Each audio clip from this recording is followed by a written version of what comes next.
Oh, gitu ya. Oke, oke. Kakak mulai duluan. Nanti kalian kan ada record. Nanti kirim aja ke Aidil sama Vicky ya. Oke? Apa mau ditunggu aja?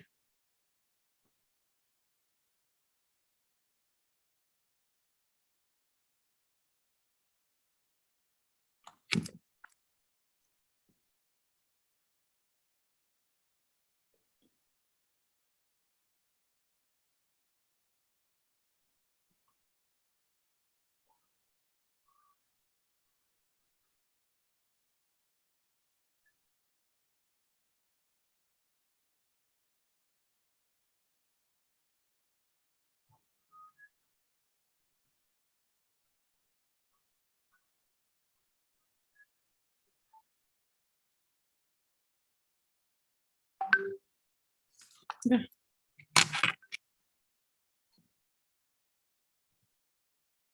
Masih di jalan.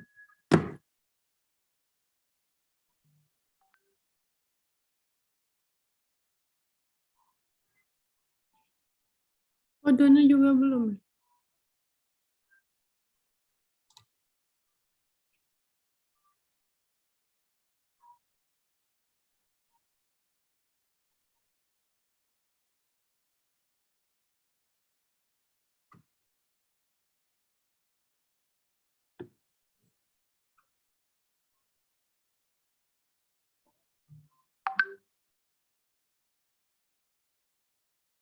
Oke deh. Assalamualaikum warahmatullahi wabarakatuh. Jadi kakak mulai ya bahas materi MCQ. Sebenarnya kakak bahas ini semua penyakit yang ada di hematologi dan onkologi klinik gitu ya. Jadi semua penyakit yang berhubungan dengan darah, semua penyakit yang berhubungan dengan keganasan, itu kakak bahas semua di sini. Semoga kalian mengerti, dan banyak ini soalnya. Nah, mulai dari penyakit hematologi. Penyakit hematologi itu kita bisa bedakan dari pemeriksaan darah tepinya ya. Jadi kita lihat dari pemeriksaan darah tepinya. Pemeriksaan darah tepi itu kan terdiri atas MCV, MCH, sama MCHC. Cuman kan kalian pusing ya kalau mau ngafalin MCHC berapa nilai normalnya, MCH berapa nilai normalnya. Jadi lebih mudah atau lebih enak kalian tinggal ngafalin nilai normal MCV aja gitu.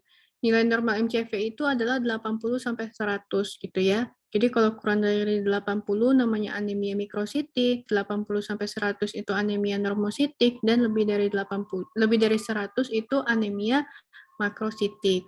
Nah, jenis anemia mikrositik itu ada banyak. Kalian harus bedakan dari serum ironnya ya, atau besinya gitu. Kalau misalnya kadar besi di dalam darahnya, serum ironnya turun, tapi TIBC-nya meningkat, ferritinnya juga menurun, dia adalah anemia defisiensi besi. Kalau MCV-nya sangat rendah, sampai kurang dari 13, itu pada penyakit thalassemia. Kalau serum ironnya menurun, TIBC-nya menurun, tapi ferritinnya meningkat, itu pada anemia penyakit kronik. Dan kalau serum ironnya meningkat atau kadar besi di dalam darahnya meningkat, ferritinnya meningkat, tapi TIBC-nya menurun, itu pada anemia sideroblastik. Gitu. Nah, terus yang kedua adalah anemia normositik.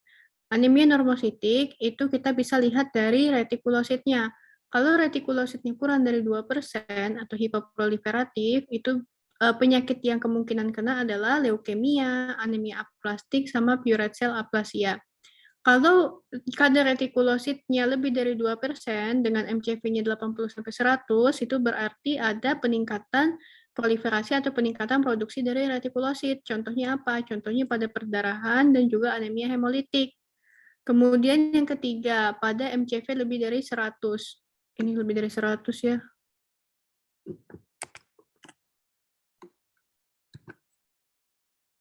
Lebih dari 100 yang disebut juga dengan anemia makrositik. Itu didapatkan pada apusan darah tepi megalosit.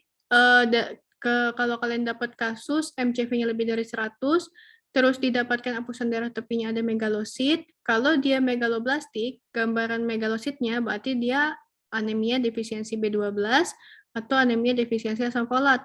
Tapi kalau non-megaloblastik, itu biasanya terdapat pada orang-orang yang mengkonsumsi alkohol dan juga kegagalan sumsum tulang dan hepar gitu. Sampai sini kalian paham nggak? Jadi kalian gambar megaloblastik sama non megaloblastik nggak, Kak? Oh, gitu ya. Nanti pas Kakak jelasin tentang anemia defisiensi vitamin B12 ya. Oke, Kak. Heeh. Makasih, Kak. Ya, yang sampai sini kalian paham nggak cara ngebedainnya? Jadi kalian nggak usah pusing-pusing tuh ngafalin berapa kadar normal MCHC, berapa kadar normal MCH. Kalian cukup bedakan dari MCV-nya aja. Kalau MCV-nya kurang dari 80, kalian lihat kadar besinya. Kalau kadar besinya normal, ferritinnya kadar besinya normal, berarti kemungkinan kalau MCV-nya kurang dari 13, berarti talasemia. Tapi kalau kadar besi di dalam darahnya meningkat, itu ada anemia sideroblastik. Kalau kadar besi di dalam darahnya berkurang, kemungkinan anemia defisiensi besi atau anemia penyakit kronik. Kalau anemia defisiensi besi, TIBC-nya meningkat. Kalau pada anemia penyakit kronik, TIBC-nya menurun. Kalau MCV-nya 80-100, lihat dari retikulositnya. Kalau retikulositnya kurang dari 2%, kemungkinan ada perdarahan. Kemungkinan karena leukemia atau anemia aplastik. Kalau lebih dari 2%, perdarahan anemia hemolitik. Perdarahan atau anemia hemolitik. Kenapa kok retikulosit kurang dari 2% kita bisa kemungkinan diagnosisnya bisa leukemia atau anemia aplastik? Karena kan retikulosinya kurang dari 2% nih. Berarti si sumsum tulang itu tidak mampu untuk menghasilkan sel darah merah. Kondisi mana yang sel darah merah sumsum tulang tidak bisa mampu untuk memproduksi sel darah merah itu adalah pada kondisi keganasan atau kondisi anemia aplastik. Anemia aplastik itu kan sel darah merahnya tidak mampu untuk memproduksi sel di dalam tubuh, baik sel darah merah maupun sel darah putih gitu. Nah, kalau leukemia itu kan suatu keganasan sumsum tulang yang ditandai dengan menurunnya produksi sel darah merah, tapi meningkatnya produksi sel limfosit atau mieloid kayak gitu. Kalau lebih dari 2%, berarti kemungkinan besar ada pendarahan atau ada hemolitik. Jadi banyak banget tuh sel darah merahnya yang dihancurkan, makanya si sumsum tulangnya menghasilkan sel darah merah baru lebih banyak gitu. Makanya retikulositnya bisa lebih dari 2% gitu. Kalau MCV-nya lebih dari 100, kalian langsung pikirkanlah kemungkinan dia adalah penyakit anemia megaloblastik. Contohnya apa? Anemia defisiensi vitamin B12 atau anemia defisiensi asam folat gitu. Sampai sini kalian ngerti ya? Kak, bisa dijelasin lagi nggak, Kak? Oh iya, boleh. Jadi kalian kalau mau ngeliat anemia, jenis anemianya itu nggak usah pusing-pusing. Kalian cek aja MCV-nya. Kalau MCV-nya kurang dari 80, itu kan berarti mikrositik ya. Si sel darah merahnya kecil kan berarti kan. Nah, kalian mau lihat nih, kok bisa si sel darah merahnya kecil? Kita lihat kadar besinya. Kalau kadar besinya normal, kemungkinan besar dia kalau MCV-nya kurang dari 13, sangat rendah, berarti dia kemungkinan besar penyakitnya adalah talasemia. Kalau dia kadar besi atau serum iron atau kadar besi di dalam serumnya itu turun, berarti kemungkinan besar dia menderita anemia defisiensi besi atau anemia penyakit kronik. Cara kita membedakan anemia defisiensi besi dengan anemia penyakit kronik adalah kita lihat TIBC-nya. Kalau TIBC-nya meningkat atau total iron binding capacity-nya meningkat, berarti dia adalah anemia defisiensi besi. Tapi kalau total iron binding capacity-nya menurun, kemungkinan adalah anemia penyakit kronik, yaitu anemia yang disebabkan oleh perdarahan yang disebabkan oleh asupan besi di dalam darahnya itu diambil oleh si sel-sel si penyakitnya gitu. Nah, sementara kalau anemia sideroblastik ini adalah anemia yang disebabkan oleh meningkatnya kadar besi di dalam darah. Makanya kadar serum iron-nya meningkat atau sangat meningkat. Normalnya berapa, Kak? Yang TIBC itu, Kak? Itu Ada meningkat. nanti di belakang-belakang ya, Kakak jelasin ya. Iya, Kak. Nah, sampai sini kalian paham nggak? Paham, Kak. Paham ya? Nah, terus Kakak jelasin dulu anemia. Anemia itu adalah kondisi di mana terjadinya penurunan kadar hemoglobin, eritrosit, dan hematokrit di bawah normal.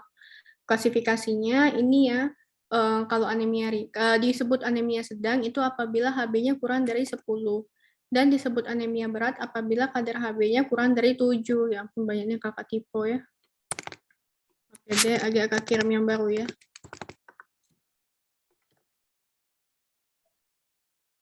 Kurang dari 7. anemia ringan kalau kadar Hb-nya masih kurang dari 12 gitu ya. Jadi dikatakan anemia sedang kalau Hb-nya sudah kurang dari 10. Jadi kalau misalnya kalian dapat soal kadar Hb-nya 7 dan kalian harus menentukan pada kasus termasuk ke anemia derajat mana. Kalau kalau anemianya kalau hemoglobinnya di bawah 10 tapi di atas 7 berarti itu anemia sedang. Tapi kalau dia di bawah 7 Hb-nya berarti dia termasuk ke anemia berat gitu. Nah, terus penyakit yang pertama ya, anemia aplastik.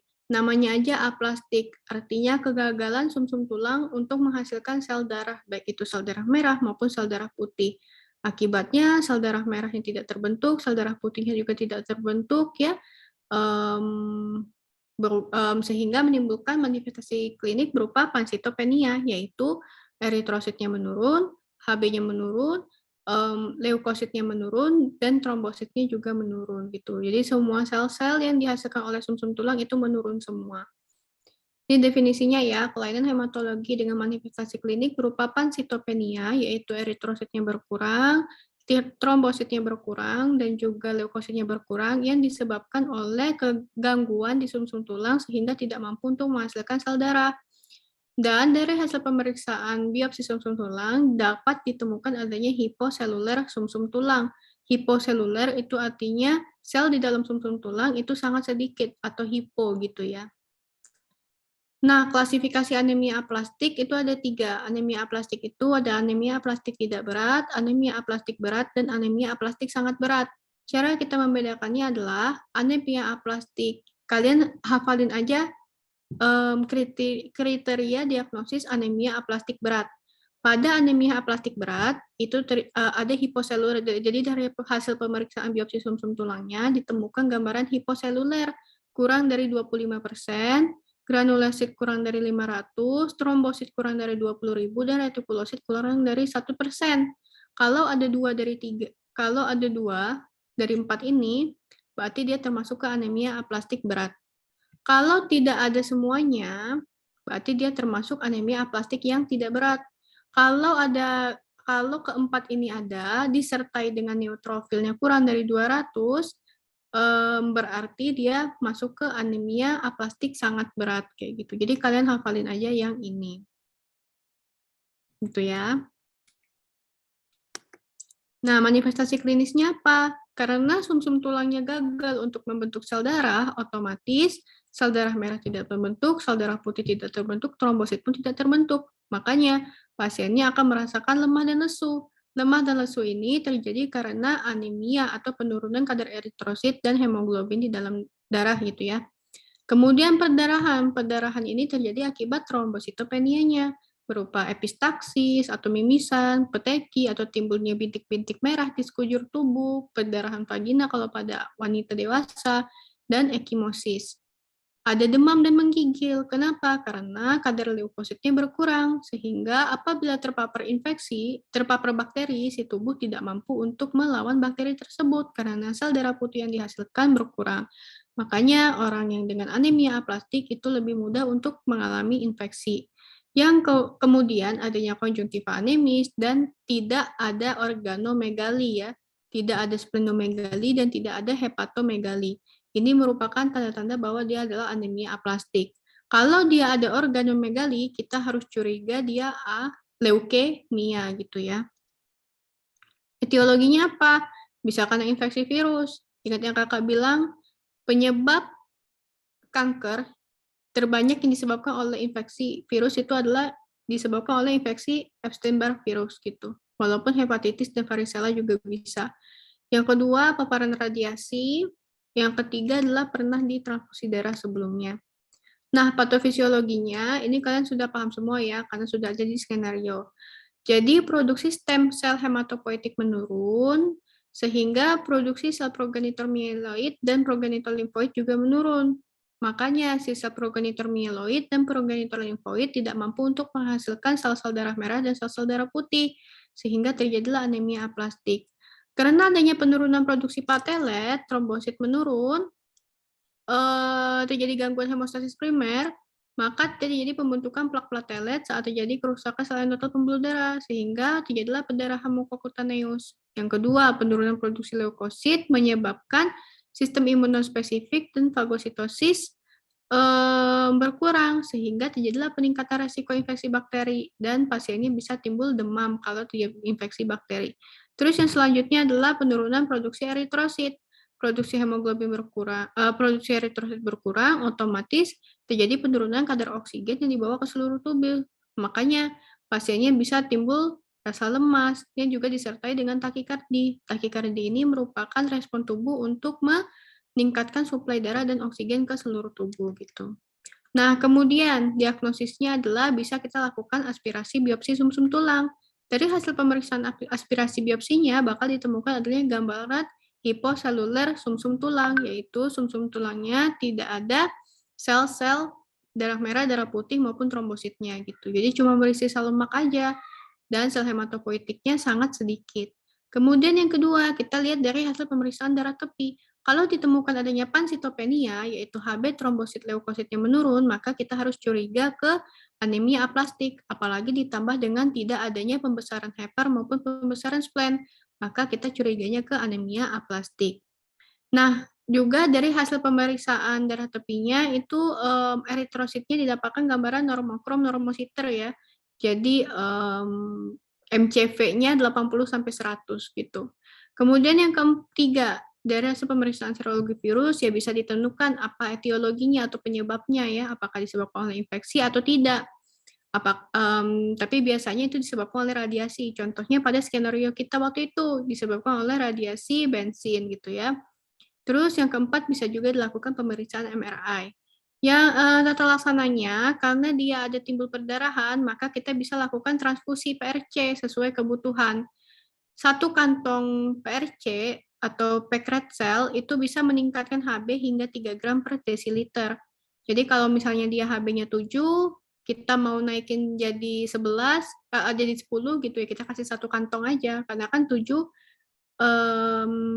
kan satu kantong itu meningkatkan 3 gram per desiliter. Kalau kalian kasih satu kantong, berarti dari 7 gram per desiliter bisa naik hingga 10 gram per desiliter gitu. Kalau dia anemianya sampai Hb-nya 3 gram per desiliter, maka kalian bisa kasih transfusi PRC-nya hingga 2 kantong gitu. Karena 2 kantong bisa meningkatkan 6 gram per desiliter gitu. Hemoglobinnya, sel darah merahnya. Nah, kemudian yang kedua adalah demam atau menggigil, kita kasih antibiotik sesuai dengan infeksinya. Kemudian bisa juga kita lakukan tata laksana pemberian androgen, metanol asetat 2-3 mg per kilogram berat badan per hari. Kalau dia ada imunosupresif, kita kasih obat imunosupresifnya yaitu siklosporin 10-14 mg per kilogram berat badan selama 4-6 bulan. Kalau di anemia aplastik berat, kita bisa lakukan pemberian siklosporin ditambah dengan androgen, yaitu metonolol tadi ya. Nah, terus ya kalian ada yang mau ditanya nggak soal anemia aplastik?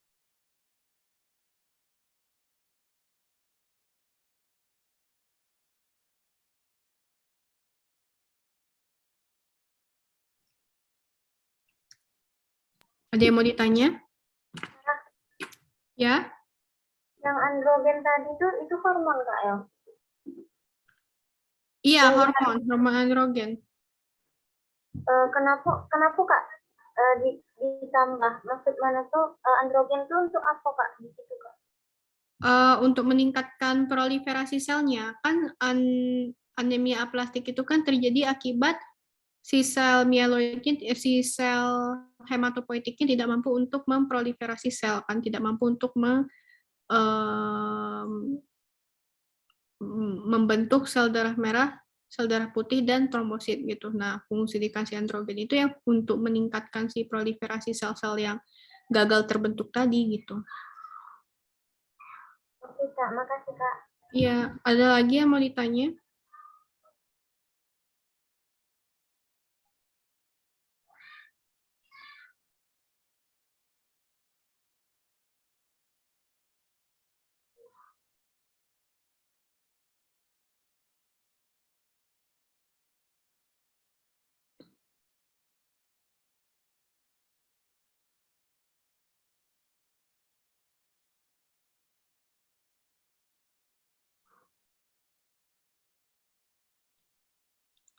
nggak ada ya, udah ngerti semua anemia aplastik tadi ya. Jadi kalau dapat soal, kalau di kasus dibilang seorang anak datang dengan keluhan atau seorang wanita datang dengan keluhan mudah berdarah, lesu, terus demam, menggigil, dan tidak ada tanda-tanda dan tidak ada hepatosplenomegali atau tidak ada pembesaran organ, maka kalian harus curiga kalau dia ada pansitopenia, kalian curigalah dia anemia aplastik gitu ya. Tata laksananya yang kayak kakak bilang tadi, sesuai dengan gejalanya. Kalau dia ada demam, kasihlah antibiotik. Kalau dia ada anemia, dan anemianya kurang dari 7 gram per desiliter, atau kurang dari 8 gram per desiliter disertai dengan gangguan keadaan umum, maka kalian bisa transfusi darah gitu. Paham ya sampai sini ya? Nah, kemudian, oke. Selanjutnya adalah anemia hemolitik. Anemia hemolitik itu adalah anemia yang terjadi akibat destruksi sel darah merah atau pemecahan sel darah merah yang terlalu cepat, yaitu kurang dari 120 hari. Kok bisa sel darah merahnya dipecah terlalu cepat? Karena sel darah merahnya itu tidak sempurna bentuknya. Bentuk dan fungsinya tidak sempurna, sehingga dianggap sampah nih sama tubuh, makanya dihancurkan lebih cepat kayak gitu, hingga kurang dari 120 hari. Kondisi-kondisi yang menyebabkan anemia hemolitik itu ada 3. Yang pertama adalah talasemia, yang kedua anemia hemolitik autoimun, dan yang ketiga adalah anemia defisiensi G6PD, atau anemia defisiensi glukosa 6-fosfat dihidrogenase ya, kalau nggak salah kepanjangannya. Nah, talasemia itu adalah kondisi anemia hemolitik yang terjadi akibat si sel darah merahnya, hemoglobin di dalam sel darah merahnya itu tidak sempurna pembentukannya. Sehingga yang kayak kakak bilang kemarin, sel darah merah tanpa hemoglobin itu bukan siapa-siapa. Kalau hemoglobin di dalam sel darah merahnya aja sudah jelek pembentukannya, otomatis sel darah merahnya tidak bisa berfungsi untuk mengangkut oksigen. Makanya dia dibuang oleh tubuh karena dianggap tidak berfungsi gitu. Cara kita tahu orang itu talasemia atau enggak adalah dari hasil pemeriksaan HB elektroforesis. Kalau dari hasil pemeriksaan HB elektroforesisnya ditemukan HbF-nya meningkat dan HbE-nya menurun, berarti dia adalah talasemia. Apa itu HbF? HbF itu adalah hemoglobin yang banyak ditemukan pada fetus. Kalian ingat aja, HbF. F itu fetus. Jadi hemoglobin yang banyak ditemukan pada fetus. Tahu fetus ya? Fetus itu adalah janin yang belum dilahirkan. Jadi kalau HbF-nya lebih banyak daripada HbA-nya, otomatis pada saat bayi lahir, dan ditemukan ternyata HbF-nya lebih tinggi daripada HbA-nya, berarti sel hemoglobinnya itu tidak bisa untuk membentuk HbA, makanya sel darah merahnya tidak bisa berfungsi secara sempurna gitu. HbA atau Hb adult, HbA ingat aja ya, A-nya itu adult, berarti dia adalah Hb atau hemoglobin yang terdapat pada orang dewasa atau orang yang sudah lahir gitu. Jadi secara normal pada saat bayi lahir, HbF tadi akan digantikan oleh HbA. Semakin dia dewasa, HbA tadi akan semakin tinggi dan HbF-nya akan semakin turun gitu. Kalau pada orang dengan talasemia, si HbF-nya terus-menerus naik, sementara si HbA-nya gagal terbentuk. Makanya, si sel darah merahnya tidak mampu untuk mengangkut oksigen dan darah ke seluruh tubuh lebih cukup. Makanya si sel darah merahnya akan dihancurkan karena dianggap sampah oleh tubuh gitu. Nah, kok bisa HbA-nya lebih rendah daripada HbF-nya? Karena terjadi mutasi gen pada rantai globin A dan rantai globin beta. Gitu. Mutasi pada rantai globin alfa dan beta itu menyebabkan HbA tidak terbentuk, sehingga struktur Hb di dalam eritrosit tidak normal, makanya si RBC-nya dihancurkan lebih cepat. Dan ini merupakan anemia hemolitik yang terjadi di dalam sel darah merah.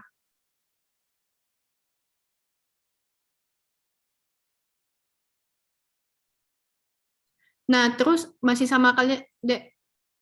Halo? Iya, Kak. Ya, masih ini ya. Nah, terus yang kedua adalah anemia hemolitik autoimun. Cara kita tahu dia anemia hemolitik autoimun atau enggak dari hasil pemeriksaan COMTEST. Kalau hasil pemeriksaan komtesnya positif, berarti dia anemia hemolitik autoimun, bukan talasemia. Tapi kalau hasil pemeriksaan komtesnya negatif, berarti dia kemungkinan adalah talasemia. Anemia hemolitik autoimun itu merupakan anemia hemolitik yang terjadi di luar pembuluh darah atau yang disebut juga dengan ekstrakorpuskuler. Kemudian yang ketiga adalah anemia defisiensi G6PD. Anemia defisiensi G6PD itu adalah anemia yang terjadi akibat defisiensi G6PD. Jadi enzim G6PD itu sebenarnya berfungsi untuk memetabolisme reaksi reduksi oksidasi di dalam RBC. Kalau terjadi penurunan kadar enzim G6PD, otomatis metabolisme sel darah merah itu akan menurun. Makanya si RBC-nya menjadi mudah lisis dan mudah pecah kayak gitu. Karena gagal di metabolisme oleh G6PD. Nah, manifestasi klinisnya itu yang pertama adalah pucat, lemas, menggigil karena infeksi bisa, dan yang paling penting itu adalah ikterus. Kenapa kok bisa ikterus? Ikterus itu adalah kuning ya, jadi warna kuning, jadi tubuhnya itu berwarna kuning atau konjungtivanya berwarna kuning yang disebabkan oleh peningkatan kadar bilirubin di dalam darah itu. Pada saat si sel darah merah itu dipecah, kakak udah jelasin kemarin, sel darah merah dipecah, kan hemoglobinnya juga akan dipecah tuh. Hemoglobin dipecah akan menjadi hem dan globin kan. Nah, hem itu kalau misalnya di metabolisme itu akan membentuk warna kuning kayak gitu. Jadi kalau semakin banyak sel darah merah yang dipecah, semakin banyak hemoglobin yang dipecah, semakin banyak kadar hem dan globin di dalam darah, otomatis pasien akan semakin kuning kayak gitu. Nah, kadar bilirubin yang meningkat pada orang dengan anemia hemolitik itu adalah kadar bilirubin indirect, yaitu kadar bilirubin yang dipecah oleh spleen dan belum masuk ke hepar gitu. Manifestasi kliniknya yang lainnya adalah splenomegali, jadi ada pembesaran kelenjar, ada pembesaran limpa ya atau pembesaran spleen gitu. Dan ini khas sekali pada orang dengan talasemia, anemia hemolitik autoimun maupun anemia G6PD. Jadi kalian harus ingat kalau ada soal seorang anak datang dengan keluhan pucat disertai dengan kuning dan adanya pembesaran spleen, kalian harus curiga itu kalau nggak talasemia, anemia hemolitik autoimun, ya anemia G6PD gitu. Karena kita membedakannya adalah dari hasil pemeriksaan komtes. Kalau hasil pemeriksaan komtesnya positif, berarti dia AIH atau anemia hemolitik autoimun. Kalau dia hasil pemeriksaan HB elektroforesisnya, HBF-nya meningkat, berarti dia talasemia. Kalau hasil pemeriksaan ditemukan adanya defisiensi G6PD, berarti dia anemia hemolitik et causa defisiensi G6PD gitu. Etiologinya, kalau talasemia itu adanya mutasi kromosom 11 pada rantai globin beta dan kromosom 16 pada rantai globin alfa. Kalau defisiensi G6PD itu adanya defek enzim jalur heksosa monofosfat. Kalau anemia hemolitik autoimun itu biasanya disebabkan oleh idiopatik ya. Idiopatik itu tidak diketahui penyebabnya apa, tapi bisa juga disebabkan oleh obat-obatan atau kelainan autoimun. Nah, patofisiologi anemia hemolitik autoimun itu ada dua. Anemia hemolitik autoimun itu ada yang tipe hangat, ada yang tipe dingin. Ini kalian pelajarin nggak sama dosennya? Ada, Kak. Ada ya. Anemia hemolitik autoimun itu ada dua, ada yang tipe hangat dan tipe dingin. Maksudnya apa, Kak? Tipe hangat itu adalah terjadinya destruksi atau terjadinya pecahnya sel darah merah yang terjadi pada suhu lebih dari 37 derajat Celcius. Jadi, autoantibody di dalam tubuh kita itu bereaksi pada suhu lebih dari 37 derajat Celcius. Pada saat suhu tersebut, imunoglobulin G itu akan melawan si sel darah merah di dalam tubuh kita. Jadi, sistem imun di dalam tubuh kita itu melawan sel darah merah di dalam tubuh kita sendiri gitu. Makanya terjadi pemecahan sel darah merah yang banyak. Itulah kenapa si splennya atau limpanya bisa membesar gitu. Splen atau limpa itu kan tempat sampah apabila sel darah merahnya dipecah gitu. Makanya semakin banyak sel darah merah yang dipecah, maka limpanya dan heparnya itu akan semakin besar gitu. Nah, terus yang kedua adalah tipe dingin. Tipe dingin itu adalah reaksi autoimun yang terjadi pada suhu kurang dari 30 derajat Celcius. Ya ampun, tipe terus kakak deh.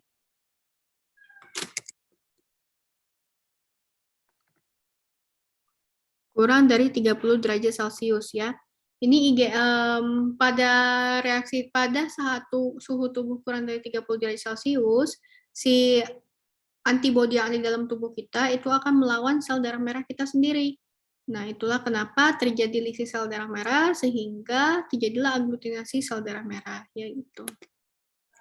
Nah, untuk patofisiologi patofisiologi talasemia tadi kan etiologinya disebabkan oleh adanya mutasi kromosom. Kromosom 11 pada rantai globin alfa, kromosom 11 pada rantai globin beta, dan kromosom 16 pada rantai globin alfa ya. Karena adanya mutasi gen pada rantai alfa dan rantai beta, otomatis rantai alfa dan rantai beta itu tidak mampu untuk terbentuk. Jadi HB itu kan dia struktur hemoglobin itu kan terdiri atas 4 rantai globin ya, 2 rantai alfa sama 2 rantai beta, dan 4 hem yang berikatan dengan besi gitu kan ya. Kalau rantai alfa dengan rantai betanya aja udah nggak terbentuk, apa yang mau dibentuk dari hemoglobinnya? Nggak ada. Kalau hemoglobin nggak ada, otomatis eritrosit tidak akan, atau red blood cell itu tidak akan mampu menjalankan fungsinya secara normal. Itulah kenapa pada orang dengan talasemia, karena rantai beta dan rantai alfa yang tidak terbentuk, otomatis HB tidak terbentuk sempurna. Apabila HB tidak terbentuk sempurna, RBC tidak dapat membawa oksigen ke seluruh tubuh, sehingga RBC-nya akan dihancurkan karena dianggap tidak penting oleh tubuh atau dianggap buangan kayak gitu ya. Makanya akan cepat dihancurkan kurang dari 120 hari. Nah, sel darah merah yang dihancurkan tadi akan masuk ke dalam limfa dan akan menyebabkan terjadinya pembesaran limfa atau yang disebut juga dengan splenomegali gitu. Nah, karena banyak sekali sel darah merah yang dihancurkan, otomatis kadar hem di dalam pembuluh darah dan itu akan meningkat. Nah, peningkatan kadar hem ini itu akan membentuk bilirubin indirect dan bilirubin direct yang meningkat. Makanya pada orang dengan talasemia itu akan timbul warna kuning pada tubuhnya gitu. Nah, patofisiologi anemia G6PD itu terjadi akibat G6PD tadi kan adanya mutasi gen pada kromosom X sehingga G6PD-nya menurun. Kalau terjadi penurunan kadar G6PD, otomatis reaksi oksidasi RBC akan menurun sehingga terjadilah deformitas membran sel darah merah. Apabila membran sel darah merah yang terbentuk itu jelek, otomatis akan dihancurkan oleh tubuh dalam waktu kurang dari 120 hari. Makanya dia bisa anemia gitu. Dan ciri khas dari anemia G6PD ini adalah adanya Heinz body yang positif. Jadi kalau di soal nanti kalian ketemu Heinz body positif dengan adanya tanda-tanda ikterus dengan splenomegali, berarti kalian harus curiga dia defisiensi G6PD gitu. Nah, untuk diagnosisnya bisa dilakukan pemeriksaan laboratorium atau pemeriksaan ronsen. Dari hasil pemeriksaan laboratorium, retikulositnya lebih dari 2%. Kenapa? Karena terjadi penurunan HB atau RBC sehingga si sumsum tulang tadi yang masih bagus tadi itu akan memproduksi sel darah merah baru secara terus-menerus. Makanya si retikulosit atau sel darah merah imaturnya akan banyak di dalam tubuh. Karena sel darah merah yang udah maturnya banyak yang jelek, banyak yang dibuang gitu. Makanya si sumsum tulang tadi memproduksi sel darah merah baru secara terus-menerus. Makanya si retikulositnya bisa lebih dari 2% gitu. Kemudian yang kedua adalah bilirubin indirect-nya meningkat. Kenapa bilirubin meningkat? Karena banyak sekali sel darah merah yang dipecah, banyak sekali hem yang berkumpul di dalam pembuluh darah dan yang masuk ke dalam spleen, makanya si bilirubin indirect-nya juga akan meningkat gitu. Yang ketiga adalah enzim G6PD menurun. Ini pada anemia defisiensi G6PD. Komtes positif pada anemia hemolitik autoimun. HB elektroforesis ditemukan HbF meningkat, HbA menurun pada talasemia. Hasil pemeriksaan biopsi sumsum tulang didapatkan adanya sel darah merah hiperaktif atau peningkatan jumlah retikulosit di dalam sumsum tulang gitu. Pemeriksaan ronsen kalau untuk talasemia mayor itu akan ditemukan hair on neck, hair on end, and mosaic pattern pada tulang gitu, pada pemeriksaan fotoschedule. Nanti kalau didapat di soal ada tulisan kayak gini, kalian nggak bingung lagi, oh berarti ini kemungkinan adalah talasemia mayor gitu. Setelah sananya adalah kortikosteroid dengan dosis 100-200 mg secara intravena per hari selama 10-14 hari. pada anemia hemolitik kronik itu bisa kita kasih kortikosteroid 60-100 mg. Intinya adalah pada kondisi seperti ini kita tidak bisa mengobati secara tuntas ya, maksudnya tidak bisa disembuhkan karena ini adalah penyakit genetik. Jadi kita cukup kasih steroid aja gitu yang berfungsi untuk menurunkan gejalanya gitu. Sama kalau dia ada anemia kurang dari 7 gram per desiliter, kita transfusi sel darah merah. Anemia hemolitik, ada yang mau ditanya?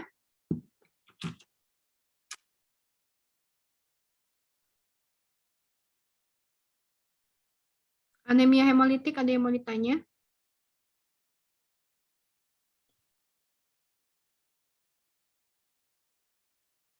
Yang COMTAS tadi apa ya, Kak? Merupakan anemia hemolitik autoimun yang terjadi pendarahan di luar.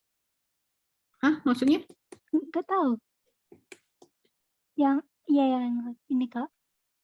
COMTES itu tuh pemeriksaan COMTES deh. Jadi kalau kalian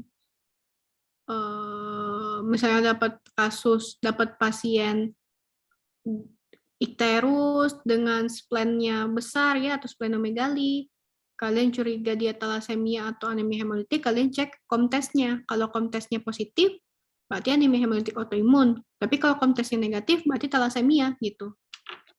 Kak, anemia hemolitik autoimun apa, Kak? Anemia hemolitik yang terjadi akibat autoimun gitu.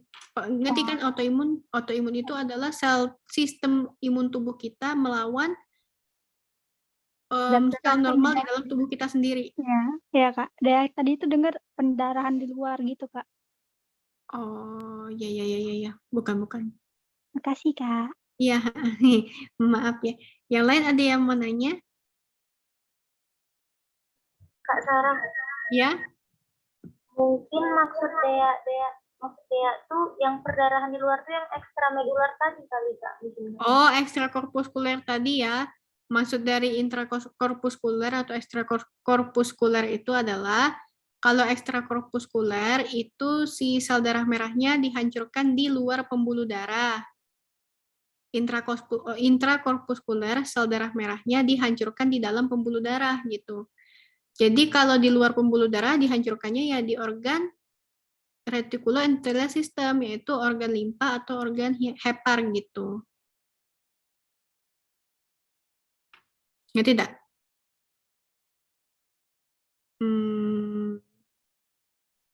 Ngerti, Kak. Ngerti ya. Dea udah ngerti belum? Kak, kalau intrakorpuskuler tadi sel darah merah itu dihancurkan di dalam pembuluh darah ya, Kak? Iya, Kasih, Kak. Iya. Ekstra di luar kan, Kak? Iya, di luar. Jadi di organ limpa dia besar. Ini apa? Pecahnya. Ada yang masih belum ngerti?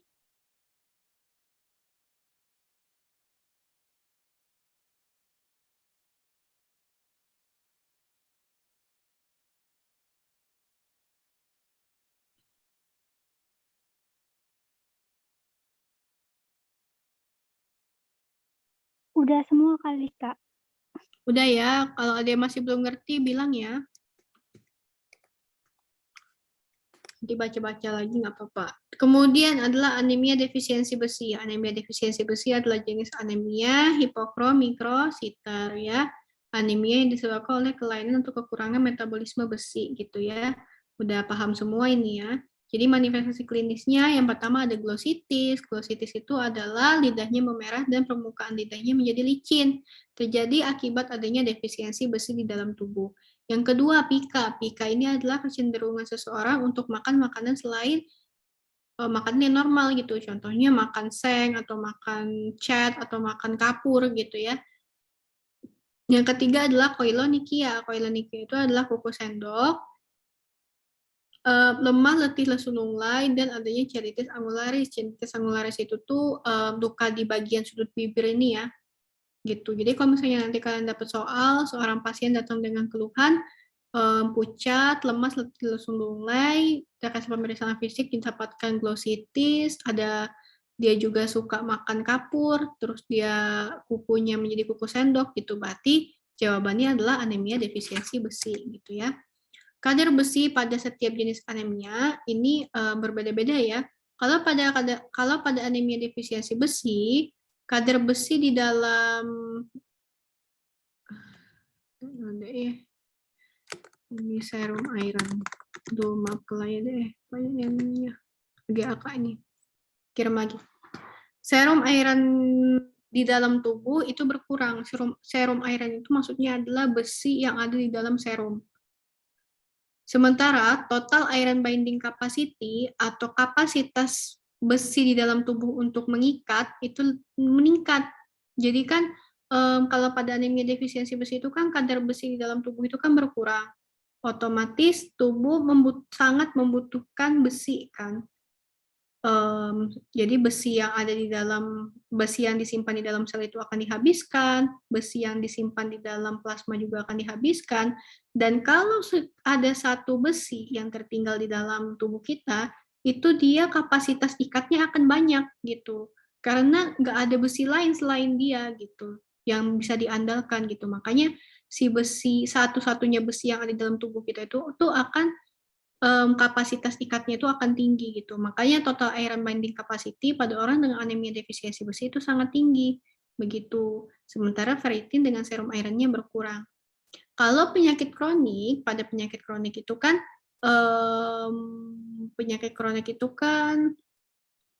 terjadi inflamasi secara terus-menerus ya. Makanya si besi serumnya berkurang, tapi TIBC-nya juga berkurang. Sedangkan ferritinnya itu dalam kadar normal. Kalau pada anemia hemolitik itu kan kayak yang kakak bilang tadi, si red blood cell atau sel darah merahnya banyak dihancurkan. Makanya kadar besi di dalam serumnya atau kadar besi di dalam plasmanya itu akan meningkat. Kenapa? Kan hemoglobin itu kan dipecah dalam bentuk hem dan globin.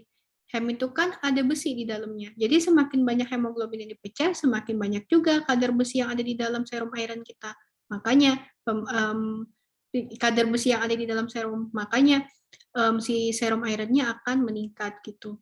Kalau pada anemia megaloblastik sama, serum ironnya normal, ferritinnya tapi yang meningkat.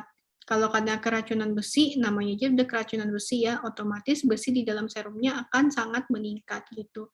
Kalau anemia sideroblastik adalah anemia yang terjadi akibat kegagalan metabolisme besi, tapi besi di dalam tubuhnya masih normal. Makanya serum iron atau kadar besi di dalam plasmanya tinggi, tapi kapasitas ikat besinya berkurang gitu karena adanya gangguan pada metabolisme ikat besi di dalam darah gitu. Paham nggak sampai sini? Jadi serum iron itu adalah jumlah besi di dalam plasma darah ya. TIBC itu adalah kapasitas ikat besi. Transferin itu adalah besi yang disimpan di dalam plasma darah, dan ferritin itu adalah besi yang disimpan di dalam sel gitu. Nilai normalnya TIBC itu 47-70 mmol per liter, serum iron 60-150 mikrogram per liter, dan ferritin itu 30-300 untuk laki-laki, 20-200 untuk perempuan. Dan ini dihafal aja kalau misalnya nanti di soal nggak dikasih tahu gitu. Paham nggak kalian sampai sini? Beda-bedanya.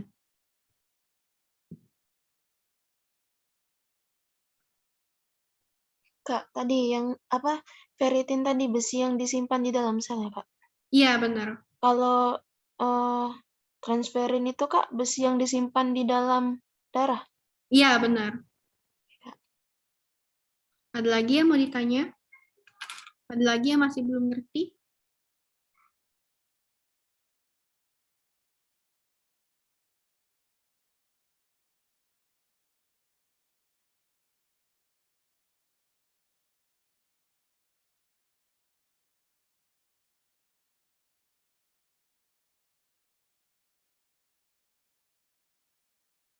Nah, benar.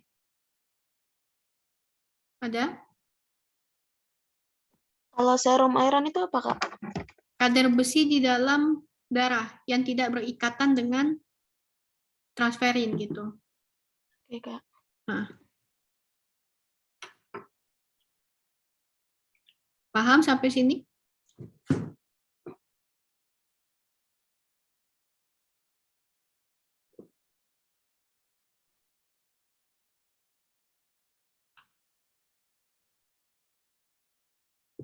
Paham?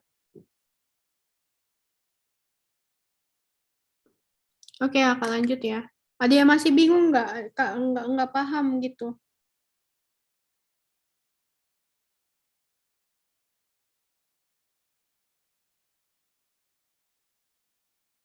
Apa nggak paham semua yang Kakak omongin? Paham, Kak. Paham ya? Oke deh. Patofisiologinya ini kalian sudah paham semua lah ya patofisiologinya karena ada di skenario kemarin. Jadi gara-gara uptake besinya kurang atau metabolisme terlalu cepat atau terlalu banyak kebuang ya kayak misalnya pendarahan gitu menyebabkan kadar besi di dalam tubuh berkurang. Apabila kadar besi di dalam tubuh berkurang, otomatis pembentukan sel darah merah itu tidak akan berbentuk secara sempurna. Kenapa? Karena kan hemoglobin itu untuk terbentuknya dia harus membutuhkan 4 besi. Kalau cuma tinggal 3 besi, otomatis si hemoglobin tidak akan terbentuk. Apabila hemoglobin tidak terbentuk, otomatis sel darah merah tidak akan juga terbentuk secara sempurna. Sehingga sel darah merahnya tidak mampu untuk mengangkut oksigen ke seluruh tubuh. Semakin banyak dan hemoglobin itu kan dia berfungsi untuk memberikan warna dan juga memberikan sel darah merahnya supaya ukurannya menjadi lebih besar dan warnanya semakin lebih merah gitu. Kalau hemoglobinnya berkurang, otomatis sel darah merahnya akan terlihat lebih pucat dan juga lebih kecil. Makanya ada anemia hipokromikrosit. Nah, karena juga dia tidak mampu untuk mengangkut oksigen ke seluruh tubuh, otomatis pasiennya akan merasakan lemah, letih, lesu, dan lunglai gitu. Disertai dengan si RBC-nya tadi juga karena kadar RBC-nya berkurang ya di dalam di dalam tubuh yang bisa mengangkut oksigen, otomatis sumsum tulangnya itu akan menghasilkan sel darah merah baru. Karena sumsum tulangnya beranggapan bahwa sel darah merah yang ada di dalam pembuluh darah sekarang ini tidak bisa untuk menjalankan fungsinya secara normal gitu. Makanya si sumsum tulangnya akan menghasilkan sel darah merah yang baru secara terus-menerus. Makanya retikulositnya bisa lebih dari 2% atau terjadi peningkatan kadar retikulosit gitu. Dan dari hasil pemeriksaan darah tepinya akan ditemukan gambaran poikilositosis dan anisositosis. Poikilositosis itu adalah bentuk sel darah merahnya bermacam-macam dan kalau anisositosis itu adalah ukuran sel darah merahnya bermacam-macam. Kenapa kok bisa bermacam-macam? Karena tergantung dari kadar besinya. Semakin berkurang kadar besinya, otomatis ukurannya akan semakin kecil dan pudar gitu warnanya. Nah, diagnosisnya dari hasil pemeriksaan darah tepi ditemukan adanya anisositosis, sel pensil positif, dan hipokromikositik. Jadi kalau di soal ditemukan gambaran hipokromikositik, MCV kurang dari 80, retikulositnya sangat tinggi, terus ada gambaran sel pensil, kalian jawablah anemia defisiensi besi. Dari hasil pemeriksaan saturasi transferinya, di status besinya ditemukan serum ironnya menurun, TIBC-nya meningkat, ferritinnya menurun, maka kalian jawablah anemia defisiensi besi gitu ya. Tata laksananya adalah karena di anemia defisiensi besi kalian kasih tablet besi. Tablet besi apa yang paling banyak digunakan? Yaitu ferros sulfat ya. Ferros sulfat itu adalah tablet besi yang paling banyak digunakan dengan dosis 2 kali 300 mg yang diberikan 2 sampai 3 minggu. Apabila HB-nya meningkat, teruskan sampai 3 bulan berikutnya. Kalau HB-nya sudah normal, boleh kita stop pemberian ferrosulfatnya gitu. Kalau pada anak-anak dosisnya 3-6 mg per kilogram berat badan 2-3 minggu diberikan. Kalau HB-nya meningkat, kasih 3 bulan. Kalau lanjutkan 3 bulan, kalau setelah 3 bulan HB-nya normal, kalian stop lah gitu. Sama meningkatkan asupan zat besi dari mana? Dari daging merah, hati ayam, kacang-kacangan, sayuran hijau, sereal gitu ya. Sama mengkonsumsi vitamin C. Kenapa? Karena vitamin C itu bisa meningkatkan absorpsi besi. Vitamin C dan lambung kosong itu keadaan asam di dalam lambung itu bisa menyebabkan absorpsi besi menjadi lebih tinggi. Makanya sangat dianjurkan ya pemberian vitamin C diiringi dengan pemberian tablet besi. Kemudian adalah memberikan transfusi sel darah merah. Transfusi sel darah merah itu diberikan apabila HB-nya kurang dari 7 gram per desiliter atau kurang dari 8 gram per desiliter dengan keluhan.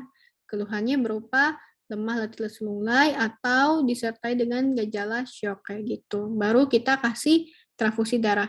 Tapi kalau HB-nya masih anemia sedang anemia sedang tadi kan HB-nya kurang dari 10 tapi lebih dari 8 ya. Kita tidak usah dulu transfusi darah karena HB-nya belum kurang dari 7 gitu. Jadi anemia yang kita transfusi darah itu adalah anemia yang berat gitu. Nah, ini respon tubuh dalam menyimpan zat besi ya. 12-24 jam setelah minum tablet besi, besi itu akan diabsorpsi. Kemudian 36-48 jam atau setelah 2 hari baru dia akan terjadi hiperplasia eritroid. 2-4 hari baru terjadi retikulositosis. Retikulositnya akan meningkat. 4-30 hari barulah HB-nya meningkat. Selama 1-3 bulan barulah besi disimpan di dalam tubuh. Itulah kenapa pemberian tablet besi harus dipertahankan sampai 3 bulan supaya cadangan besi di dalam tubuh kita itu sudah cukup apabila kita stop tablet besinya gitu. Paham ya sampai sini? Kemudian yang selanjutnya adalah anemia penyakit kronik. Namanya aja anemia penyakit kronik. Berarti adalah anemia yang disebabkan oleh penyakit yang kronik gitu. Pada orang dengan penyakit kronik, contohnya apa sih penyakit kronik? Contohnya pada orang dengan kanker gitu ya, atau tumor, atau TBC gitu ya. TBC kan batuk-batuk lama lebih dari 2 minggu ya, berarti sudah termasuk kronik kan. Nah, anemia yang terjadi akibat adanya inflamasi terus-menerus sehingga terjadi penurunan kadar hemoglobin akibat sitokin yang dilepaskan oleh reaksi inflamasi menurunkan pelepasan zat besi. Jadi adanya penyakit kronik itu menyebabkan sitokin proinflamasinya terus-menerus dilepaskan. Sitokin yang dilepaskan oleh sistem imun itu akan menurunkan pelepasan zat besi gitu. Makanya zat besi di dalam tubuhnya itu akan berkurang gitu. Dan dia berhubungan dengan anemia defisiensi besi biasanya. Manifestasi kliniknya berupa apa? Konjungtiva anemis dan adanya kelainan lain sesuai dengan penyebab penyakit. Ada nafas pendek, ada nyeri kepala, ada lemah, letih, lesu, lunglai sesuai dengan gejala anemia. Patofisiologinya adalah karena adanya inflamasi kronik, otomatis terjadi pelepasan sitokin proinflamasi. Interleukin 6 itu menyebabkan produksi hepsidin dan penurunan pelepasan besi oleh makrofag dan hepatosit sehingga ferritinnya akan meningkat, TIBC-nya akan menurun, dan serum iron akan menurun. Ingat yang kakak bilang tadi, dia akan menurunkan pelepasan zat besi. Jadi zat besi yang disimpan di dalam sel itu tidak bisa dilepaskan untuk memenuhi kebutuhan besi di dalam pembuluh darah.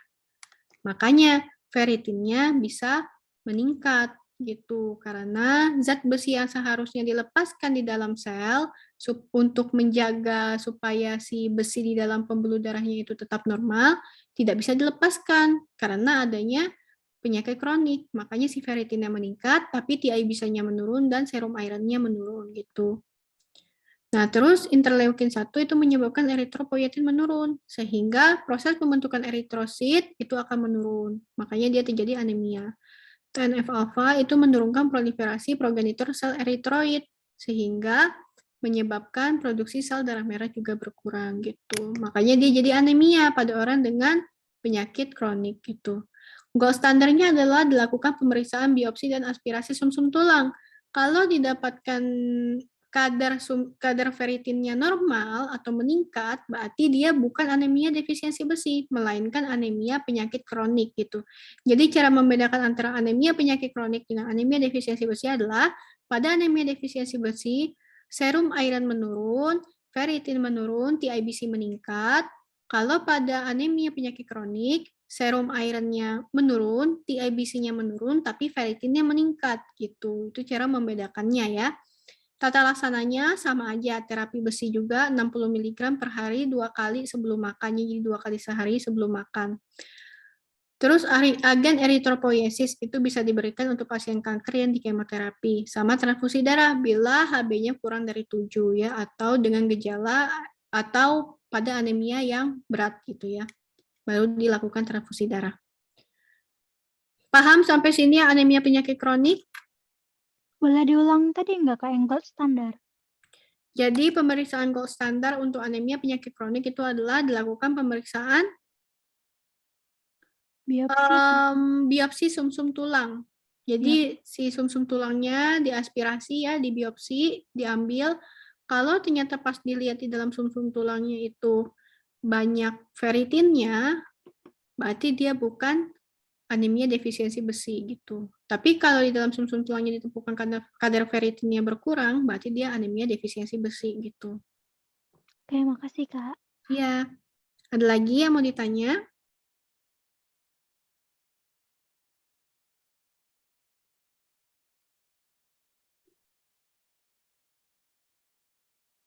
Ada lagi yang mau ditanya?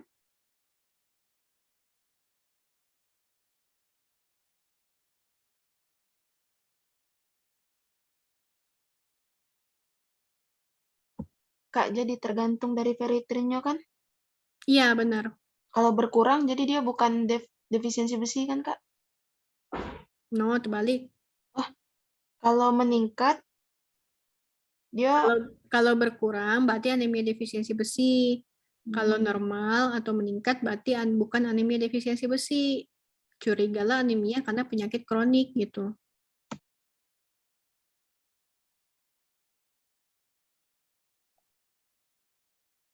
Ada lagi yang mau ditanya?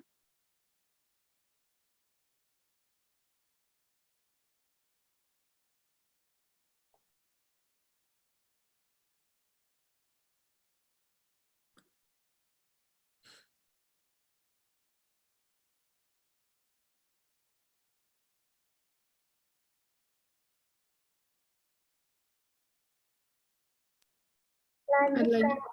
Lanjut ya. Kemudian adalah anemia megaloblastik. Namanya aja megaloblastik, artinya besar ya. Mega kan besar gitu ya. Jadi anemia megaloblastik itu adalah anemia yang terjadi akibat defisiensi vitamin B12 dan asam folat gitu. Penyebabnya anemia megaloblastik ada dua ya, bisa karena defisiensi asam folat, bisa karena defisiensi B12. Kenapa kok bisa defisiensi? Yang pertama bisa karena memang konsumsi vitamin B12-nya kurang. Contohnya adalah kurang makan daging, kurang minum susu, ya pokoknya yang bersifat produk hewani ya, kayak daging, susu, sayur gitu dia kurang makan. Yang kedua, adanya malabsorpsi pada usus halus. Jadi usus halusnya tidak mampu untuk menyerap si vitamin B12. Otomatis vitamin B12 yang ada di dalam tubuhnya itu berkurang. Yang ketiga adalah riwayat gastrektomi. Gastrektomi itu adalah riwayat pemotongan lambung ya. Terus yang keempat adalah kebutuhan meningkat, contohnya pada ibu hamil, dan yang kelima adalah gastrik atrofi, contohnya adalah pada orang yang mengkonsumsi alkohol. Nah, patofisiologinya adalah, jadi kenapa kok orang yang dipotong lambungnya dia bisa anemia defisiensi besi, anemia defisiensi vitamin B12? Karena vitamin B12 itu dia akan diserap di dalam usus halus melalui koenzim yang berasal dari lambung gitu. Jadi pada mukosa lambung itu terdapat hepatokorin dan faktor intrinsik. Nah, di mana hepatokorin dan faktor intrinsik itu akan berikatan dengan vitamin B12 yang kita makan dan dia akan memecah vitamin B12. Nah, vitamin B12 yang sudah pecah itu akan dihantarkan ke lambung dan akan diserap oleh dihantarkan ke usus dan diserap oleh usus gitu. Makanya si vitamin B12 itu sangat bergantung pada lambung. Kalau lambung aja tidak ada, ya bagaimana cara vitamin B12-nya akan diserap oleh tubuh karena tidak ada faktor intrinsik yang berfungsi untuk menghantarkan vitamin B12 tadi masuk ke dalam sel usus halus gitu. Nah, pada orang yang mengkonsumsi alkohol, kenapa kok bisa anemia megaloblastik? Karena dinding gasternya rusak. Dia jadi gastritis. Otomatis faktor intrinsiknya berkurang. Kalau faktor intrinsiknya aja udah berkurang, otomatis vitamin B12-nya tidak akan mampu untuk diserap oleh usus. Sehingga vitamin B12-nya tidak mampu untuk membentuk sel darah merah yang akan menyebabkan terjadinya anemia defisiensi vitamin B12 gitu. Nah, dari hasil diagnosisnya, kalian bisa lakukan pemeriksaan darah tepi. Bagaimana cara membedakan dengan anemia lainnya? Yang pertama adanya anemia makrositik, MCV-nya lebih dari 100 ya. Jadi RBC-nya berukuran besar dengan MCV-nya lebih dari 100. Dan adanya gambaran megaloblast ya. Terus adanya gambaran hypersegmented neutrophil.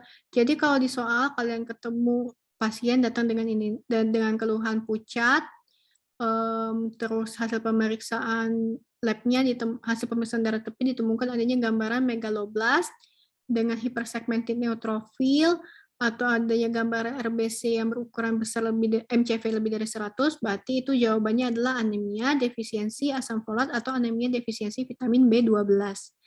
Tata laksananya adalah dikasih asam folat kalau defisiensi vitamin defisiensi asam folat. Kalau defisiensi vitamin B12 ya dikasihnya vitamin B12 gitu. Asam folat dikasihnya 400 mikrogram 1 kali sehari pada ibu hamil. Sementara kalau dia ada riwayat neural tube defect sebelumnya, kita kasihnya lebih tinggi dosisnya, yaitu 4 mg dikasih 2 kali sehari.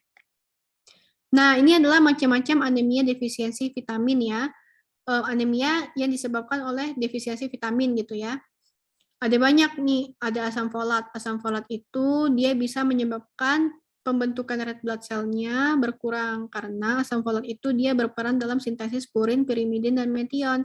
Sehingga apabila asam folat berkurang, maka pembentukan red blood cell juga akan berkurang. Makanya dia jadi anemia. Asam folat itu banyak ditemukan di sayur-sayuran, hati ampela, dan juga buah. Efek kekurangannya adalah bisa terjadi neural tube defect pada bayi yang baru lahir dan anemia megaloblastik. Kemudian yang kedua adalah defisiensi vitamin B12 atau kobalamin ya. Vitamin B12 itu sangat berperan penting dalam pembentukan red blood cell atau pembentukan sel darah merah dan sintesis DNA.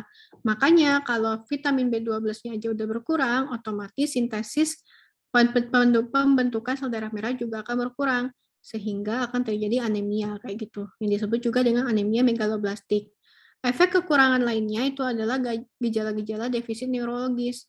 Sumber vitamin B12 itu bisa didapatkan di produk hewani, yaitu daging, susu, dan telur. Kemudian ini yang lainnya, ada vitamin A. Vitamin A itu kan kalau kita defisiensi vitamin A, itu akan timbul gejala berupa rabun senja, serostomia, atau morbilli ya. Dan vitamin A itu banyak ditemukan pada sayur-sayuran yang berwarna kuning. Kemudian pembentukan defisiensi vitamin A itu dapat menyebabkan terjadinya pembentukan rodopsin atau fotoreseptor pada retina itu berkurang. Makanya pada orang dengan defisiensi vitamin A itu terjadi rabun senja gitu. Nah, yang selanjutnya itu adalah vitamin B6. Vitamin B6 itu apabila kita kekurangan vitamin B6, otomatis metabolisme nitrogen dan biosintesis itu akan berkurang. Makanya terjadi anemia gitu. Vitamin B6 itu banyak ditemukan di daging dan telur. Nah, terus vitamin B3 atau niacin. Vitamin B3 atau niacin itu bisa menyebabkan reaksi reduksi dan oksidasi berkurang, sehingga akan menimbulkan gejala-gejala berupa pellagra. Pellagra itu 3D ya, dermatitis, demensia, diare gitu. Vitamin B3 bisa ditemukan di daging, ikan, dan roti. Vitamin B2 kalau dia defisiensi bisa timbul stomatitis sama cheilitis angularis. Stomatitis ini adalah sariawan ya. Vitamin B2 itu banyak ditemukan di susu keju. Kalau vitamin B1 itu akan menimbulkan gejala berupa beri-beri kayak gitu. Untuk yang vitamin A sampai vitamin B1 ini kalian baca aja ya. Karena yang paling penting ini kan yang hematologinya ya. Nah, vitamin asam folat sama vitamin B12 itu. Ini kakak jaga-jaga aja kalau nanti masuk di soal gitu. Sampai sini kalian paham nggak?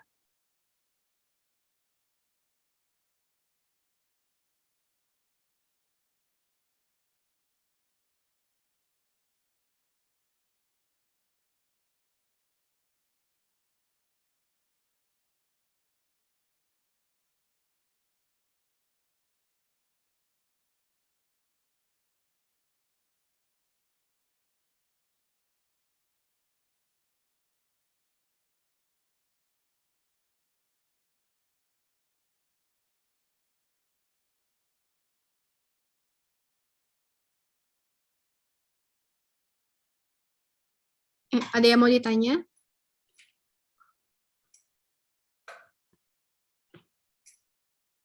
Ada yang bingung?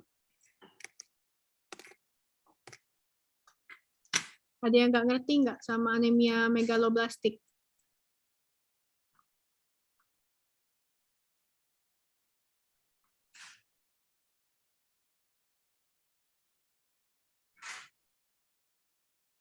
Lanjut, Kak. Lanjut ya. Kemudian ada anemia sideroblastik.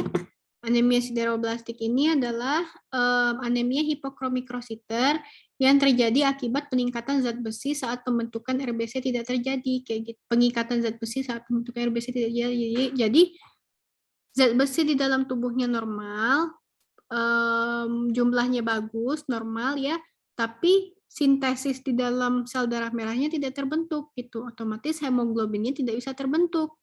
Makanya bisa anemia hipokromikrosit gitu. Jadi bukan karena asupannya yang berkurang, tapi pas pembentukan hemoglobinnya si zat besinya itu tuh tidak bisa diikat. Nah, ini adalah kondisi anemia sideroblastik gitu ya. Makanya pada pemeriksaan serum ironnya itu meningkat, serum ironnya banyak, zat besinya, ferritinnya pun meningkat banyak, tapi TIBC-nya berkurang gitu. Karena kemampuan besi untuk mengikat hem itu berkurang sehingga si hemoglobinnya tidak bisa terbentuk gitu ya. Kok bisa kayak gitu? Ya bisa karena adanya mutasi gen. Mutasi gennya adalah mutasi gen ALAS2 dan ABCB7 pada kromosom X. Ini kalian ingetin aja kalau masuk di soal gitu ya. Nah, kemudian kelebihan zat gizi zinc juga bisa, kekurangan vitamin B6, efek samping obat, kontak dengan bahan kimia beracun, atau radiasi ya, tumor, dan penyakit metabolisme. Manifestasi kliniknya berupa pucat, konjungtiva anemis, lelah, dan sesak nafas. Sama dengan gejala-gejala anemia lainnya gitu ya. Cuman yang membedakannya kalau anemia sideroblastik ini dia anemianya terjadi karena kegagalan dalam sintesis besi di dalam sel darah merahnya gitu. Nah, jadi patofisiologinya adalah defek sintesis hem sehingga menyebabkan akumulasi besi di mitokondria. Kan pada saat pembentukan hemoglobin itu kan si besinya akan berikatan dengan hem yang terdapat di sel darah merah kan. Yang kayak udah kakak jelasin pas di skenario C gitu ya. Jadi karena si besinya tidak mampu untuk berikatan dengan hem di dalam mitokondria, otomatis si besinya itu akan terakumulasi di dalam mitokondria di dalam sel darah merahnya. Nah, akumulasi besi di mitokondria itu akan menyebabkan degenerasi besi meningkat sehingga timbullah granul-granul besi di sel darah merahnya. Granul-granul besi ini kemudian akan membentuk cincin yang disebut juga dengan ring sideroblast. Makanya pada anemia sideroblastik itu ciri khasnya adalah ring sideroblastnya positif pada pemeriksaan prostain. Nah, jadi diagnosisnya adalah bisa kita lakukan pemeriksaan prostain atau Prussian blue stain pada hapusan sumsum tulang. Dan dari hasil pemeriksaannya didapatkan adanya ring sideroblast yang positif. Ring sideroblast itu menunjukkan bahwa adanya akumulasi besi di dalam mitokondria yang membentuk seperti cincin. Ini ya gambarannya ya. Yang seharusnya si besi tadi berikatan dengan hem di dalam mitokondria, dia tidak bisa berikatan. Sehingga si besinya ini akan terakumulasi di dalam mitokondria dan membentuk seperti cincin kayak gitu. Tata laksananya adalah splenektomi, transfusi darah apabila HB-nya kurang dari 7 atau kurang dari 8 dengan gejala, dan pemberian vitamin B6 atau piridoksin dengan dosis 50-200 mg per hari. Ada yang mau ditanya tentang anemia sideroblastik?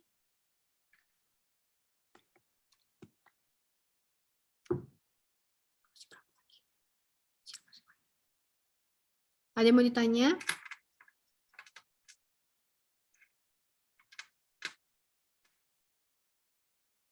Nggak ada ya, kita lanjut dulu ya. Anemia sel sabit atau sickle cell anemia. Anemia sel sabit atau sickle cell anemia itu adalah kelainan genetik yang menyebabkan bentuk sel darah merah menjadi tidak normal. Tidak normalnya bentuk sel darah itu menyebabkan pasokan darah sehat dan oksigen ke seluruh tubuh juga menjadi berkurang gitu. Jadi si bentuk sel darah merah yang seharusnya bulat malah jadinya bentuknya sabit gitu. Gara-gara terjadi kegagalan pembentukan sel darah merah gitu. Yang seharusnya sel darah merahnya bentuknya bulat, dia jadi bentuknya seperti bulan sabit. Ada anemia sickle cell atau anemia sel sabit. Itulah kenapa dari hasil pemeriksaan darah tepinya itu ditemukan adanya sickle cell positif ya, atau sel sabit positif. Berarti dia anemia sel sabit gitu. Penyebabnya bisa karena penyakit genetik jadi anemia sel sabit itu merupakan penyakit genetik autosomal resesif yang menyebabkan bentuk RBC-nya menjadi bentuk sabit gitu. RBC yang berbentuk sabit, kayak yang udah kakak bilang tadi, semua RBC yang bentuknya aneh atau tidak bisa menjalankan fungsinya dengan normal itu akan dipecahkan oleh organ limpa maupun hepar karena dia dianggap tidak bisa menjalankan fungsinya secara normal. Makanya dia akan dihancurkan lebih cepat, yaitu kurang dari 120 hari di dalam organ reticular endothelial system, yaitu di limpa. Manifestasi kliniknya yang pertama adalah anemia karena jumlah hemoglobinnya berkurang. Kenapa jumlah hemoglobinnya berkurang? Jumlah sel darah merahnya berkurang karena banyak sel darah merah yang bentuknya bentuk sel sabit ini. Sel darah merah yang bentuknya sel sabit ini akan dihancurkan lebih cepat. Gitu. Makanya banyak sel darah merah yang berkurang di dalam pembuluh darahnya gitu.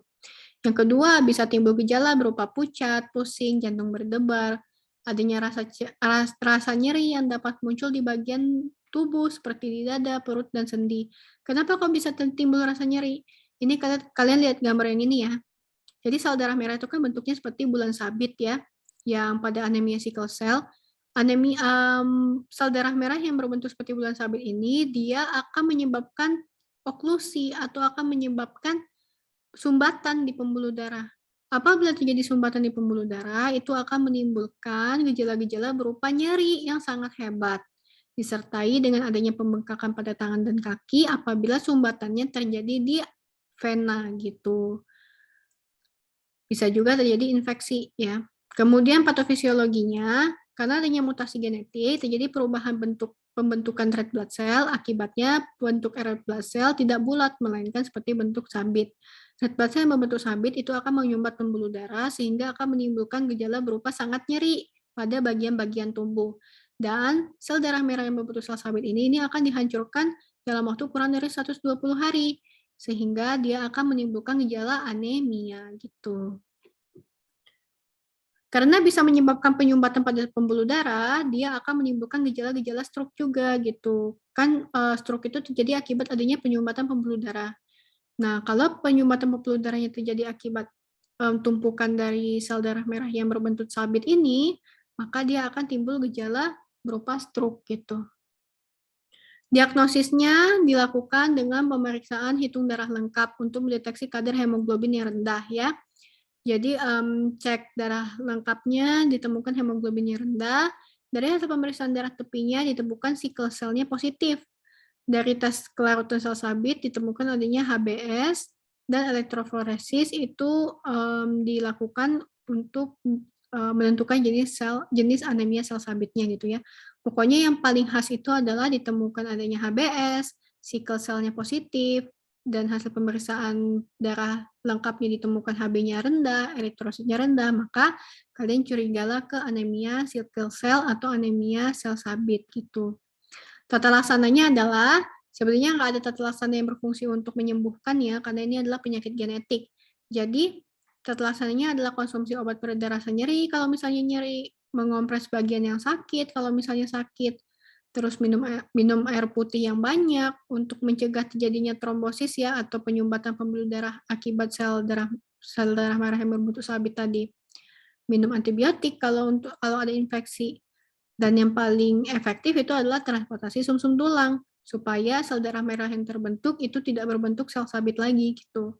Dan kalau misalnya dia HB-nya kurang dari 7 ya kalian transfusi aja gitu. Transfusi packed red cell atau sel darah merah gitu ya, transfusi darah merah gitu.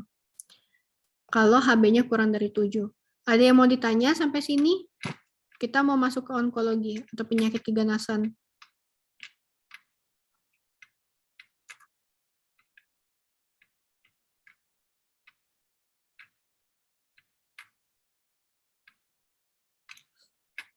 Ada yang mau ditanya?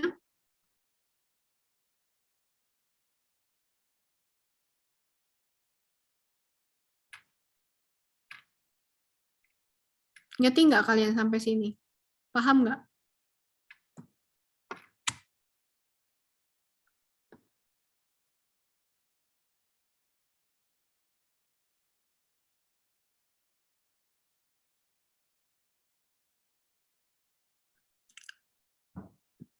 Dek.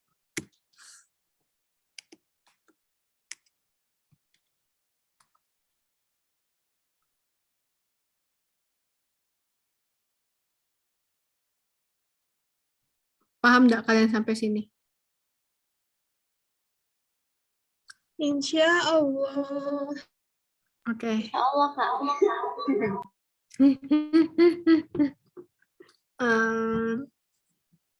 Oke deh. Nanti baca-baca lagi aja ya. Terus onkologi ya. Onkologi ini adalah penyakit keganasan.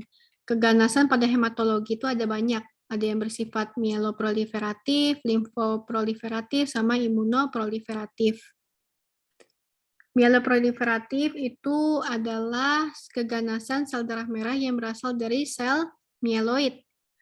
Limfoproliferatif itu adalah keganasan sel darah yang berasal dari sel limfoid.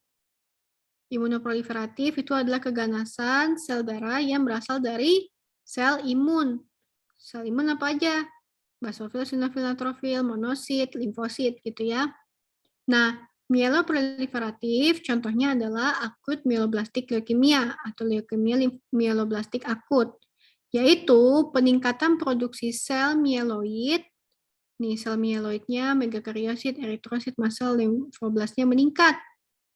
Gitu ya. Yaitu peningkatan kadar mieloblastik, sel mieloblastik yaitu sel yang imatur ya pada sel mieloid. Sementara kalau kronik mielositik leukemia itu adalah peningkatan kadar peningkatan proliferasi sel mieloid yang matur gitu. Terus polisitema vera atau peningkatan kadar eritrosit ya, jadi eritrositnya banyak diproduksi gitu ya akibat keganasan.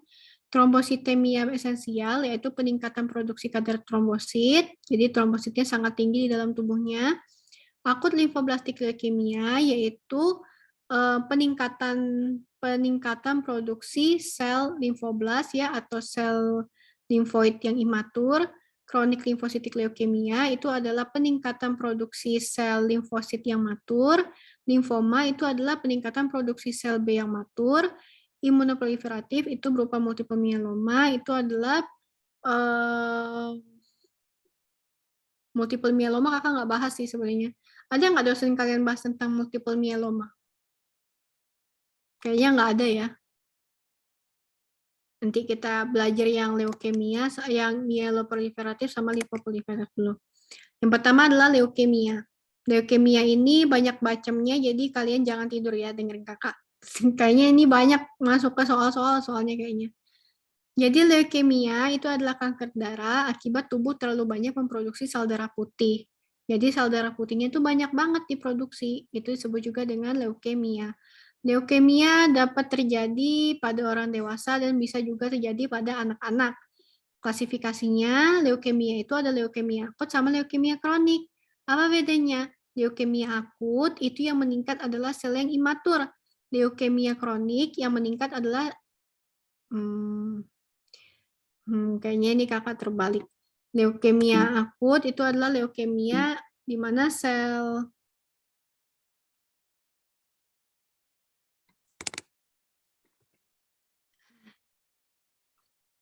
blastnya meningkat atau sel yang imaturnya meningkat. Sementara leukemia kronik itu sel yang maturnya yang meningkat. Sama-sama leukositosis dan sama-sama kalau untuk leukemia akut terjadi trombositopenia. Sementara kalau untuk leukemia kronik itu biasanya ada trombositosis gitu. Nah, cara membedakannya, kalau leukemia limfoblastik akut itu terjadi akibat adanya proliferasi sel B dan sel T imatur atau limfoblas secara terus-menerus. Sehingga sel limfoblastnya pada hasil pemeriksaan darah tepi ditemukan lebih dari 30%. Jadi kalau kalian dapat di soal, ditemukan sel limfoblas lebih dari 30%, pada anak laki-laki disertai dengan nyeri tulang, berarti kalian curigalah dia leukemia limfoblastik akut. Gejala kliniknya adalah nyeri tulang, perdarahan, demam infeksi, dan limfadenopati. Yang paling banyak adalah nyeri tulang, dan banyak terjadi pada anak-anak. Cara kalian ngafalnya adalah ALL, ingat aja, anak laki-laki nyeri tulang. Gitu. Jadi pada ALL itu banyak terjadi pada anak laki-laki ya, dan biasanya gejalanya adalah nyeri tulang. Dan dari hasil pemeriksaan limfoblasnya ditemukan sel limfoblastiknya lebih dari 30%.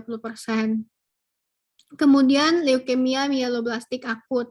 Pada leukemia mieloblastik akut yang meningkat atau proliferasinya yang sangat tinggi itu adalah sel mieloid yang imatur ya, sehingga terjadi peningkatan proliferasi sel mieloblast, anemia, trombositopenia, dan hasil pemeriksaan sel darah tepinya ditemukan adanya sel mieloblast lebih dari 30%. Ingat aja amel aurat gitu ya. Auratnya positif. Jadi pada akut mieloblastik leukemia, auratnya positif gitu. Ingat amel aurat. Jadi pada AML, aurat selnya positif. Gejalanya berupa apa? Anemia, pendarahan, kayak biasa ya, ada leukositosis, dan biasanya terjadi pada orang dengan yang sudah tua, itu yang dewasa lebih dari 65 tahun. Kemudian kronik limfoblastik leukemia. Kronik limfositik leukemia itu adalah peningkatan produksi sel darah putih, yaitu limfosit B dan limfosit T yang matur, yang ditandai dengan adanya smooth cell positif. Ingat aja, CLL selalu smooth. CLL selalu smooth gitu ya. Jadi pada CLL smooth cell-nya positif gitu. Dan gejala-gejalanya biasanya ada hepatosplenomegali dan biasanya ditemukan pada orang dewasa lebih dari 65 tahun. Jadi kalau kalian di soal ditemukan adanya smooth cell positif, berarti jawabannya adalah leukemia limfositik kronik.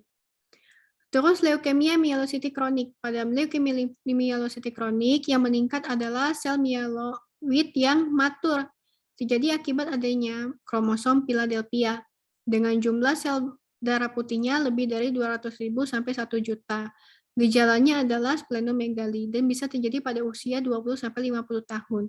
Kalian ingat aja Philadelphia comel. Comel Philadelphia itu comel ya. CML itu ditemukan kromosom Philadelphia gitu. Dan pada CML itu ditemukan sel darah putihnya lebih dari 200.000 sampai 1 juta.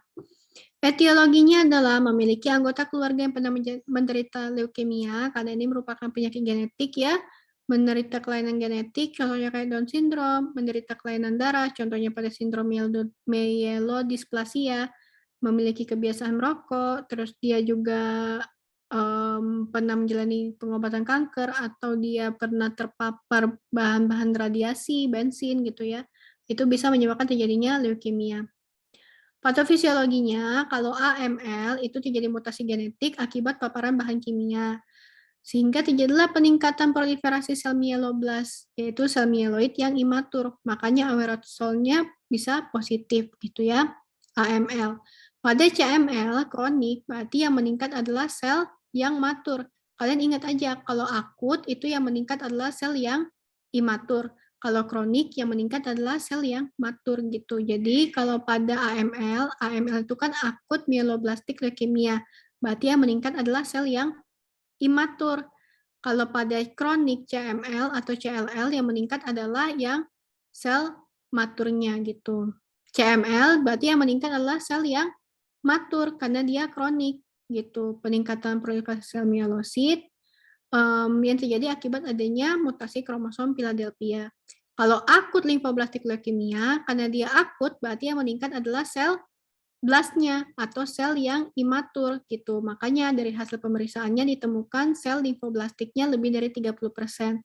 Terus CLL namanya aja kronik, berarti yang meningkat adalah sel yang matur. Kan kronik, yang meningkat adalah sel yang matur. Makanya dari hasil pemeriksaannya ditemukan smooth cell positif dan hasil ininya limfositnya itu sangat tinggi gitu. Untuk diagnosisnya dilakukan pemeriksaan darah lengkap, ditemukan adanya gambaran white blood cell yang sangat tinggi, bisa lebih dari 200.000 sampai lebih dari 1 juta. Dengan pemeriksaan RBC yang bisa berkurang atau normal dan trombositnya bisa berkurang atau normal gitu ya. Hasil pemeriksaan bone marrow puncture-nya atau pemeriksaan biopsi sumsum tulang dapat ditemukan gambaran hiperseluler sumsum tulang. Kenapa hiperseluler? Karena sel-sel di dalam sumsum tulangnya sangat banyak akibat proliferasi atau pembentukan sel darah putih dan sel darah merah secara terus-menerus gitu ya. Tata laksananya bisa kemoterapi untuk membunuh sel kankernya dengan klorambusil, terapi imun atau imunoterapi untuk meningkatkan sistem kekebalan tubuh dan membantu tubuh dalam melawan kanker, contohnya adalah dengan pemberian interferon. Terapi target itu untuk menghambat produksi protein yang digunakan sel kanker untuk berkembang seperti imatinib ya. Radioterapi dan transplantasi sumsum tulang itu adalah yang paling bagus terapinya karena tanpa transplantasi sumsum tulang si sel kankernya itu akan terus-menerus bertambah kecuali kalau dia di radioterapi atau di kemoterapi. Ada yang mau ditanya sampai sini? Ada yang nggak ngerti tentang leukemia? Itu banyak banget ya keluar ya soalnya ya.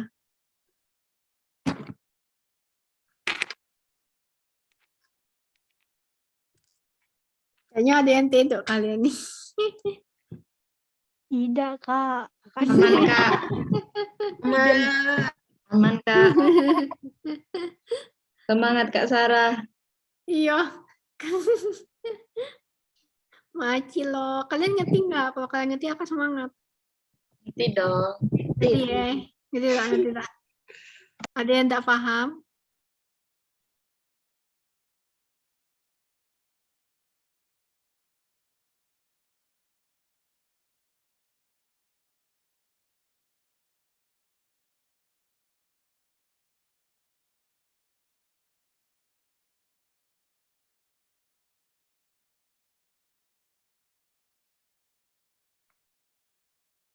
Ada yang nggak paham?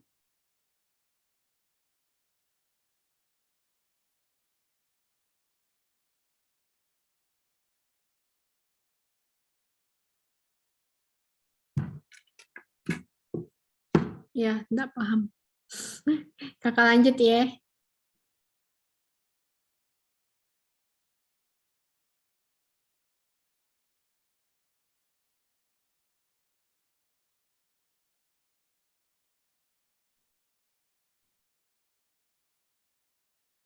Oke deh, kakak lanjut ya.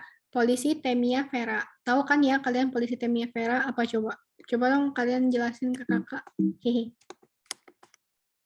Polycythemia vera apa?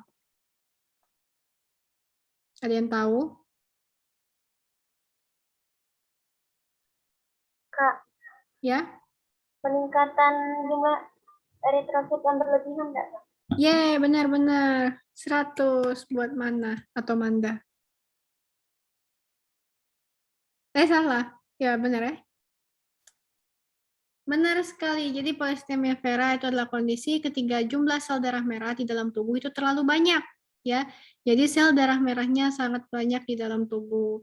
Dan ini merupakan jenis kanker darah yang pertumbuhan dan perkembangan sel abnormalnya bermula dari sumsum tulang gitu. Kenapa kok bisa terjadi sel darah merahnya sangat banyak? Itu terjadi karena adanya mutasi gen JAK2.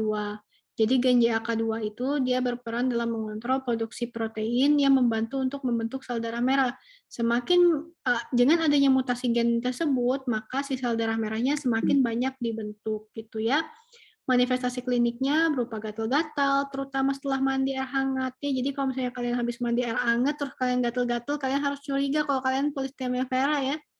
Terus adanya gatal-gatal di kulit ya, jadi kan sel darah merah itu kan dia sifatnya bisa menyebabkan gatal-gatal gitu ya. Makanya dia terutama gejalanya adalah gatal-gatal setelah mandi gitu. Terus yang kedua adalah kulit memerah. Ya wajar karena sel darah merahnya sangat banyak di dalam tubuhnya, makanya kulitnya bisa berwarna merah, terutama di wajah, tangan, dan kaki. Nyeri-nyeri sendi, sendinya nyeri dan bengkak, terutama di jempol kaki, perdarahan, kaku, kesemutan, lemas, karena banyak sekali sel darah merah di dalam tubuhnya. Otomatis mudah terjadi sumbatan pembuluh darah gitu, makanya mudah terjadi kesemutan, sesak napas, sensasi begah dan kembung yang terjadi akibat adanya pembesaran limpa gitu ya. Patofisiologinya, karena adanya mutasi gen JAK2, maka si sel di dalam sumsum tulangnya, sel yang berfungsi untuk menghasilkan eritrosit itu kan sel mieloid ya, sel progenitor mieloidnya itu bekerja lebih kuat kayak gitu. Nah, sehingga si pembentukan sel eritrositnya itu akan semakin lebih banyak gitu. Nah, peningkatan produksi sel eritrosit yang disebabkan oleh mutasi gen JAK2 ini akan menyebabkan timbulnya polycythemia vera gitu. Kriteria diagnosisnya itu ada kriteria diagnosis mayor dan kriteria minor. Kalau yang mayor itu ada eritrositosis dengan HB lebih dari 18,5 gram per desiliter pada laki-laki atau 16,5 gram per desiliter pada perempuan. Adanya mutasi ekson 12 atau gen JAK2, adanya peningkatan hematokrit sampai lebih dari 99%, dan adanya massa sel RBC lebih dari 25%. Kalau kalian nemuin ini 2 aja dari gejala mayor ini atau 1 aja dari gejala mayor ini, maka pasien itu sudah dimasukkan ke dalam diagnosis polisitemia vera. Jadi kalian kalau di soal ketemu adanya HB pasien 23 gram per desiliter, banyak banget kan? Berarti dia termasuk ke polisitemia vera gitu ya. Kriteria minornya ada hiperseluler sumsum tulang. Jadi hiperseluler itu adalah banyaknya sumsum tulangnya itu banyak sel di dalamnya ya. Akibat adanya peningkatan dari produksi sel darah merah gitu. Penurunan eritropoietin dan pembentukan koloni eritroid. Dikatakan polisitemia vera apabila ada 2 mayor plus 1 minor atau 1 mayor plus 2 minor. Pokoknya kalian hafalin aja ini ya. Kalau HB-nya udah sangat-sangat tinggi, berarti kemungkinan dia adalah anemia kemungkinan dia adalah polisitemia vera. Tata laksananya pada polisitemia vera itu kita harus flebotomi. Flebotomi tahu lah ya, flebotomi itu adalah menyuntik. Kalau disuntik, jadi sel darah merahnya itu diambil kayak donor darah aja gitu, diambil sel darah darahnya diambil gitu untuk menjaga supaya hematokritnya tidak terlalu tinggi. Nah, terus bisa juga dikasih ASA ya, dosis rendah, atau bisa juga dikasih aspirin dengan dosis 81-100 mg. Jika ada resiko tinggi trombosis atau resiko tinggi penyumbatan pembuluh darah, maka bisa dilakukan dengan gejala-gejala berupa leukositosis atau splenomegali, maka bisa diberikan terapi sitoreduktif, yaitu pemberian hidroksiurea atau interferon. Gitu. Interferon diberikan apabila usia orangnya masih kurang dari 40 tahun atau ada gejala gatal-gatal. Ini kalian nggak usah terlalu ngafalin ya, kalian masih preklinik, kalian hafalin aja yang dia kalau pada polisitemia vera itu tata laksananya adalah dengan flebotomi gitu ya, atau diambil darahnya gitu. Jadi kayak donor darah aja gitu, diambil darahnya karena darahnya terlalu banyak di dalam tubuhnya. Paham ya sampai sini? Kemudian adalah trombositemia esensial. Trombositemia ya, bukan trombositopenia ya. Trombositemia itu adalah kondisi di mana peningkatan kadar trombosit lebih dari normal. Kalau trombositopenia kan trombositnya kurang dari normal ya. Gejala klinisnya sama, ada gejala klinis perdarahan juga. Kok bisa perdarahan Kak? Padahal kan dia trombositnya normal, trombositnya banyak di dalam tubuh. Ya, segala sesuatu yang berlebihan itu tidak baik dan bisa menyebabkan perdarahan juga gitu. Jadi ada juga gejala perdarahan dan ada juga gejala trombosis berupa oklusi atau penyumbatan pada vena besar dan penyumbatan pada arteri perifer. Kenapa bisa terjadi penyumbatan arteri atau vena? Karena trombositnya terlalu banyak sehingga trombosit yang terlalu banyak itu akan menyumbat pembuluh darah gitu ya. Selain itu juga ada gejala berupa hepatomegali dan splenomegali. Cara kita tahu orang ini trombositemia esensial adalah hasil pemeriksaan trombositnya lebih dari 600.000. Berarti dia adalah trombositemia atau peningkatan kadar trombosit dalam tubuhnya. Terus pemeriksaan lainnya adalah dengan biopsi sumsum tulang, ditemukan adanya sel megakariosit matur yang membesar gitu. Singkirkan diagnosis lainnya, jadi kalian jangan kecampur-campur sama penyakit yang lain. Kronik mieloblastik leukemia itu ditandai dengan white blood cell yang sangat meningkat. Kronik berarti sel yang matur ya, yang meningkat ya. Berarti sel darah neutrofil, basofil, eosinofilnya meningkat dengan peningkatannya lebih dari 200.000 sampai 1 juta. Kalau polisitemia vera yang meningkat itu eritrosit. Kalau trombositosis reaktif yang meningkat itu trombosit juga, tapi disertai dengan tanda inflamasi. Kalau sindrom myelodysplasia itu yang merupakan sindrom preleukemia. Kalau trombositemia esensial yang meningkat adalah trombosit gitu ya. Nah, terus ini limfoma. Limfoma kakak nggak mau terlalu banyak ngebahas karena ini sudah kita bahas di skenario A ya. Jadi limfoma itu dia merupakan kanker kelenjar getah bening atau limfoma ya. kanker darah yang dapat mengakibatkan pembengkakan kelenjar getah bening atau limfadenopati. Limfoma ini berawal ketika sel kanker menyerang salah satu sel darah putih atau limfosit yang berfungsi melawan infeksi. Nah, limfoma ini dia merupakan perubahan sel limfosit menjadi ganas gitu. Jadi sel limfosit yang tadinya nggak ganas berubah menjadi ganas, sehingga dapat menimbulkan manifestasi berupa pembengkakan kelenjar limfa ya. Etiologinya itu kalau yang non-Hodgkin itu berupa imunodefisiensi atau agen infeksius, jadi ada infeksi virus sebelumnya, bisa paparan radiasi, bisa juga dari makan makanan yang banyak mengandung karsinogen. Contohnya adalah makan makanan yang dibakar gitu ya. Kalau etiologi limfoma Hodgkin itu bisa berupa infeksi virus, contohnya adalah infeksi HHV atau Epstein-Barr virus, kemudian bisa juga karena defisiensi imun. Klasifikasi limfoma itu ada dua, ada limfoma non-Hodgkin dan limfoma Hodgkin. Limfoma non-Hodgkin itu tidak ditemukan Rett-Steinberg cell, sementara limfoma Hodgkin itu ditemukan Rett-Steinberg cell. Kayak yang udah pernah kakak bilang, Hodgkin, Rett-Steinberg cell positif, non-Hodgkin, Rett-Steinberg cell negatif gitu ya. Kalau non-Hodgkin biasanya terjadi pada anak-anak. Kalau yang Hodgkin biasanya terjadi pada orang dengan dewasa ya. Nah, manifestasi klinisnya ada gejala B. Gejala B itu timbul karena banyaknya sel limfosit B yang meningkat di dalam kelenjar limfonya. Gejalanya berupa demam, tidak terlalu tinggi, berkeringat pada malam hari, dan penurunan berat badan. Terus ada gejala lain berupa gatal-gatal, cepat lelah, batuk, sesak napas, dan pembengkakan pada limfonodus yang terjadi akibat akumulasi sel limfosit B di dalam limfenya atau di dalam kelenjar limfe ya. Patofisiologinya udah pernah kakak jelasin, jadi karena adanya mutasi genetik berupa paparan bensin, menyebabkan terjadinya kerusakan gen itu menyebabkan proliferasi sel limfosit T sama sel limfosit B-nya meningkat, limfosit T sama limfosit B-nya meningkat, otomatis kelenjar limfa juga akan membesar gitu ya, semakin banyak sel limfosit B dan sel limfosit T yang berproliferasi atau membelah di dalam kelenjar limfoid, otomatis kelenjar limfoid atau kelenjar limfoidnya akan semakin membesar. Itulah kenapa terjadi limfadenopati lebih dari 1 cm yang tidak menunjukkan tanda-tanda inflamasi gitu. Pemeriksaannya bisa melakukan pemeriksaan biopsi kelenjar getah bening ya. Dari hasil pemeriksaan FNAB bakal ditemukan adanya Rett-Steinberg cell yang positif kalau yang non-Hodgkin. Kalau yang non-Hodgkin itu tidak ada ditemukan Rett-Steinberg cell.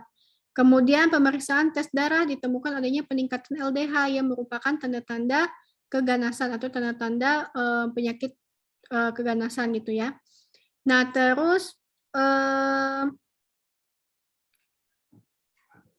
kita tata laksananya sesuai dengan ininya ya. Kalau limfoma Hodgkin, kalau stadium 1 sampai 2 itu kita bisa terapi standar aja. Jadi dengan radiasi lapangan mantel atau kita lakukan radiasi. Kalau stadium 3A itu kita lakukan kemoterapi, dan kalau stadium 3B sampai 4A itu bisa dilakukan kemoterapi ditambah dengan radioterapi.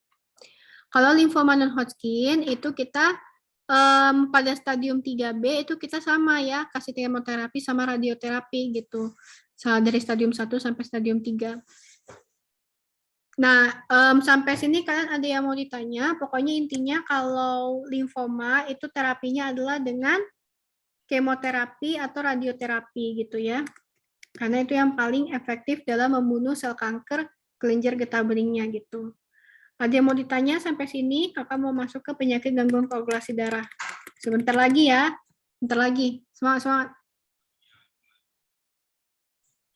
Nggak nyampe 10 saat lagi. Ada yang mau ditanya?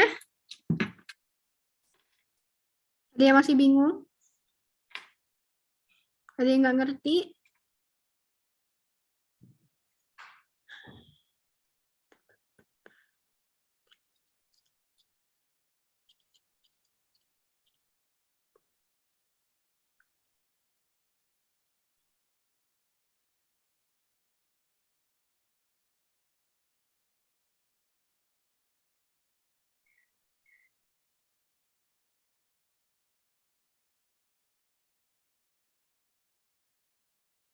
Ada yang masih bingung nggak?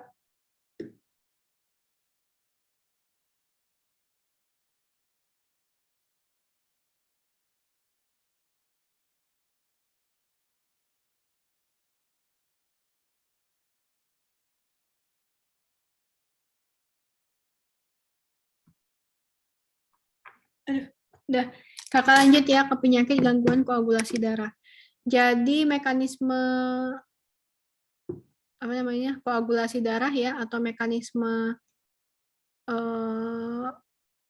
penghentian. Jadi kalau kalian luka, kalian itu kan bakal dihambat ya lukanya ya dengan mekanisme hemostasis atau mekanisme koagulasi darah gitu. Jadi berfungsi untuk menghambat perdarahan gitu ya. Nah, mekanisme koagulasi darah itu ada dua, dari faktor intrinsik, dari faktor ekstrinsik gitu. Kalau faktor intrinsik itu ada banyak nih faktor-faktornya, dan ekstrinsik juga ada banyak ya. Nah, sebenarnya kalian ini agak susah ya, tapi aku nggak tahu kalian belajar atau enggak ya. Jadi berdasarkan pemeriksaan fungsi hematokrit, kok hematokrit sih? Hemostasis anjir. Hemostasis ya. Kalau ditemukan PT memanjang, PT itu adalah protrombin test. Kalau protrombin test memanjang, itu kemungkinan yang terjadi adalah gangguan ekstrinsik berupa, nih gangguan ekstrinsik itu gini ya, berupa defisiensi faktor 7, faktor 10, atau faktor trombin dan fibrinogen gitu ya, trombin dan fibrinogen. Sementara kalau APTT yang memanjang, APTT adalah protrombin apa sih lupa Kak, APTT ya, pokoknya kalau APTT memanjang itu yang gangguan adalah gangguan intrinsiknya. Jadi kalau ada perdarahan, ada orang dengan perdarahan, kalian cek faktor PT dengan APTT-nya. Kalau PT-nya memanjang, berarti kemungkinan yang terjadi gangguan adalah faktor ekstrinsiknya. Kalau APTT-nya memanjang, berarti kemungkinan yang gangguan adalah faktor intrinsiknya. Kalau blood test kalau BT-nya memanjang, yang terjadi adalah trombositopenia. Jadi perdarahannya kemungkinan disebabkan oleh trombositopenia. Kalau TT-nya yang memanjang, TT ini adalah trombin testnya yang memanjang, berarti kemungkinan perdarahannya disebabkan oleh defisiensi fibrinogen. Kalau clotting time-nya memanjang, berarti kemungkinan perdarahannya disebabkan oleh kalsium serum dan faktor lain. Kalau D-dimernya memanjang, kemungkinan disebabkan oleh fibrinolisis. Fibrinolisis ini dapat ditemukan pada penyakit DVT atau DIC ya. Nah, ada penyakit-penyakit kelainan darah yang banyak sekali keluar di soal-soal, yaitu hemofilia A, hemofilia B. Hemofilia A itu merupakan gangguan koagulasi darah, jadi orang yang kena hemofilia itu kalau misalnya dia perdarahan, darahnya jadi susah berhenti. Kenapa? Karena ada defisiensi faktor 8. Nah, terapinya dengan terapi kriopresipitat. Kalau hemofilia B itu terjadi akibat defisiensi faktor 9. Kalian harus ingat itu ya. Hemofilia A itu terjadi akibat defisiensi faktor 8, sementara hemofilia B itu terjadi akibat defisiensi faktor 9 gitu. Tata laksana hemofilia B itu dengan transfusi FFP atau fresh frozen plasma, sementara hemofilia A itu terapinya dengan kriopresipitat. Nah, kemudian ada idiopatik trombositopenia purpura.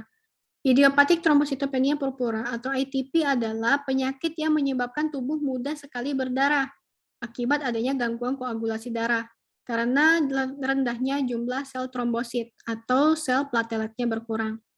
Penyebabnya namanya aja idiopatik, berarti tidak diketahui penyebabnya apa ya. Idiopatik yang kedua bisa juga karena infeksi virus atau bakteri, umumnya pada anak-anak. Kemudian yang ketiga adalah vaksin. Yang keempat bisa karena paparan racun atau paparan bahan kimia, bisa juga karena kelainan autoimun atau dia ada riwayat kemoterapi sebelumnya. Manifestasi kliniknya berupa rasa lelah yang berlebihan dan adanya tanda-tanda perdarahan berupa mimisan terus-menerus, bintik-bintik merah pada tubuh terus-menerus, ya ada peteki positif, bercak merah pada urin, gusi berdarah terus-menerus tanpa diketahui sebabnya apa. Nah, cara kita tahunya, kita cek nih kadar trombositnya ya. Kalau trombositnya ternyata sangat rendah, kurang dari 50.000, dan tidak diketahui penyebabnya apa, jadi bukan disebabkan oleh DBD, berarti kemungkinan dia adalah idiopatik trombositopenia purpura. Kalau pada idiopati trombositopenia purpura akut, dia itu tata laksananya adalah diberikan imunoglobulin intravena ya atau steroid, atau bisa juga kita transfusi trombosit kalau trombositnya sangat rendah.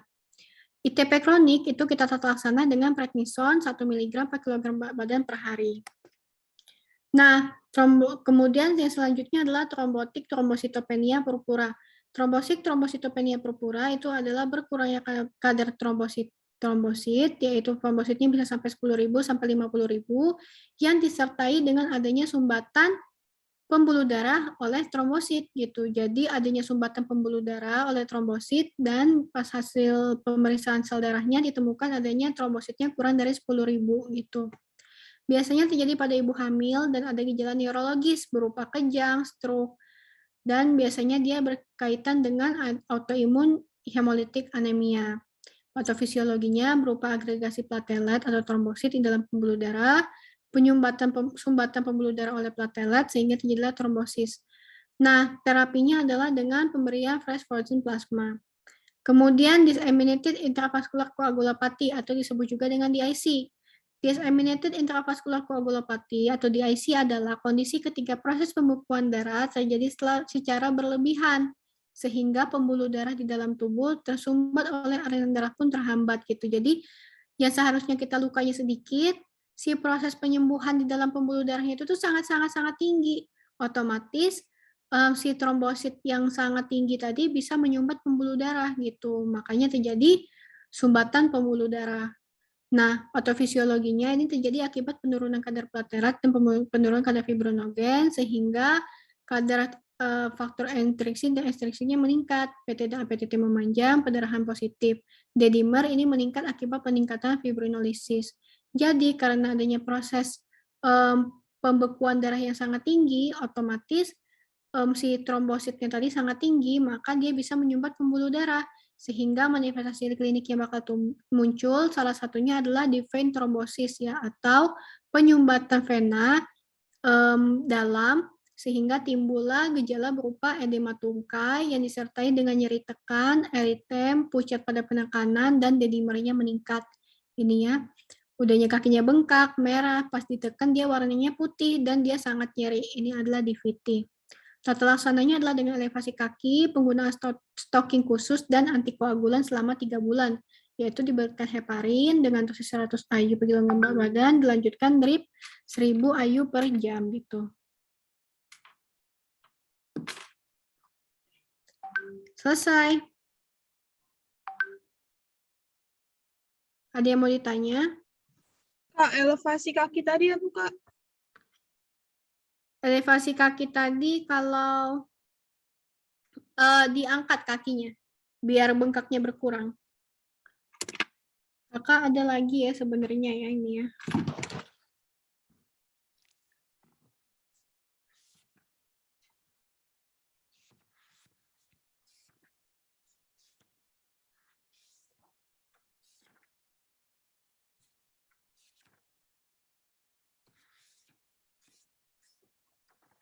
Mana ya?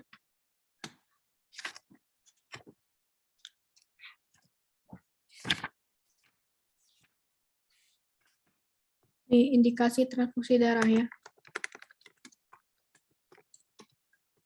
Indikasi transfusi darah itu kalau HB kurang dari 7 gram per desiliter ya, atau HB kurang dari 8 gram per desiliter dengan keluhan ya, dengan keluhan berupa akral dingin atau pucat gitu ya.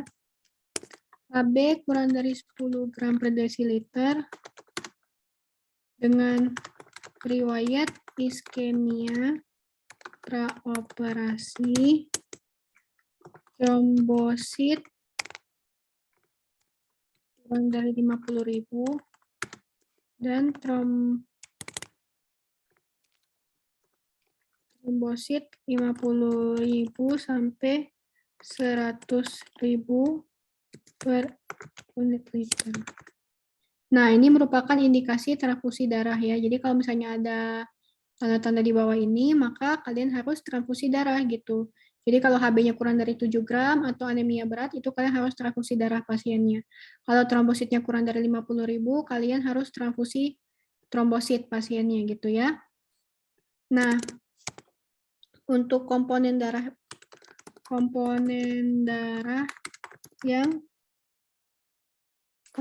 untuk ditransfusi itu ada komponen PRC ya. PRC itu adalah packed red cell yang diberikan untuk pasien dengan anemia hemolitik dan anemia aplastik. Kemudian ada FFP atau fresh frozen plasma yang dari tadi kakak bilangin. Ini dikasih pada orang dengan ITP atau idiopathic thrombocytopenia purpura sama hemofilia B. Kemudian kriopresipitat ini dikasih pada orang dengan hemofilia A ya. Terus trombosit konsentrat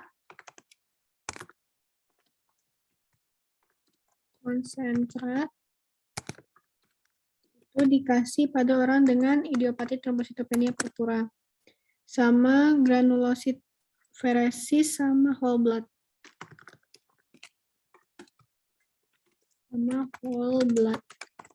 Whole blood ini kalian jarang ya ngasih ya sebenarnya ya. Yang paling banyak dikasih itu adalah PRC, sama FFP gitu ya. Kalau yang whole blood tuh jarang sih. Biasanya di kasus-kasus kegawatan yang nggak keburu lagi nyari PRC, nah kalian kasih whole blood nggak apa-apa gitu.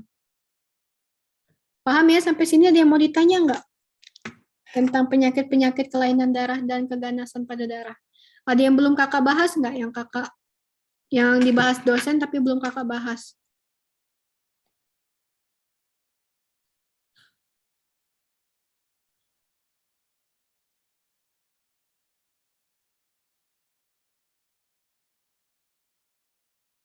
Mau nanya Kak, Ya, kalau misal di scan itu udah ada ini Kak, ada perdarahan, tapi pas di pemeriksaan labnya tuh ada tes benzinnya positif, berarti perdarahan gitu Kak?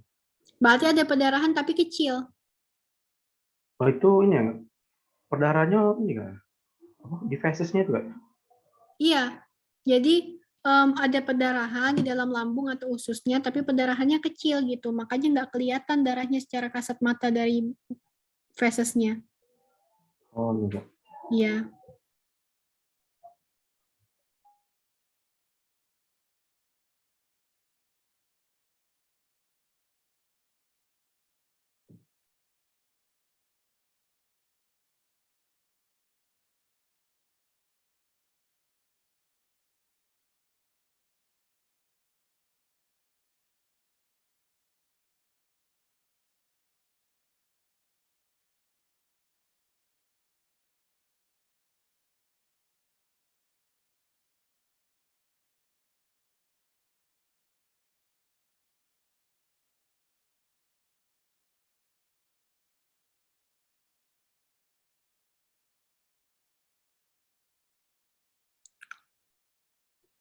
Ada yang mau ditanya nggak sampai sejauh ini?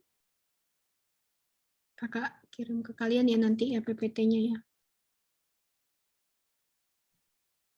Ada yang mau ditanya, ada yang masih bingung, atau mau ngomong, Kak, kok belajar ini sih, kami kan butuhnya yang lain gitu. Ada yang mau diomongin, hei. Paham nggak kalian? Kira-kira kalau MCQ agak terbayang nggak cak mana ininya?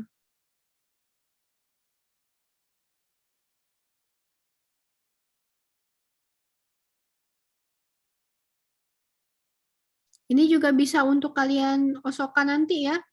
Jadi kan Osoka tuh kan nggak tahu kan kalian kasusnya apa yang bakal keluar. Jadi kalian pelajarin semua nih yang kakak bilang ya. Nanti iya bisa nanti tiba-tiba keluar DVT kan, bisa keluar tiba-tiba leukemia gitu. Makanya kalian baca-baca yang kakak bilang ini ya. Kak, kalau trombositopenia esensial itu apa yang tadi? Trombositemia, bukan trombositopenia. Trombositemia, Iya. esensial. Itu Dari tuh esensial. peningkatan kadar trombosit di atas normal. Kan normalnya kan 50.000 sampai 100.000 sampai berapa gitu kan. Nah, ini lebih dari normal kadar trombositnya. Jadi beda kayak trombositemia.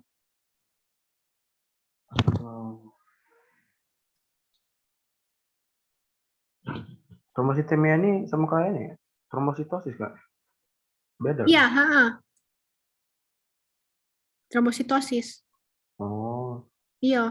cuma ada esensialnya nih, Kak. Esensialnya Iya. apa? Esensial tuh maksudnya ya apa ya? Kakak ya tahu ya ngapa namanya esensial. Tapi yang pasti trombositemia esensial itu adalah peningkatan kadar trombosit. Udah trombosit tok, cuman nggak ada peningkatan eritrosit, nggak ada, leukosit nggak ada. Jadi cuman trombosit doang yang meningkat gitu.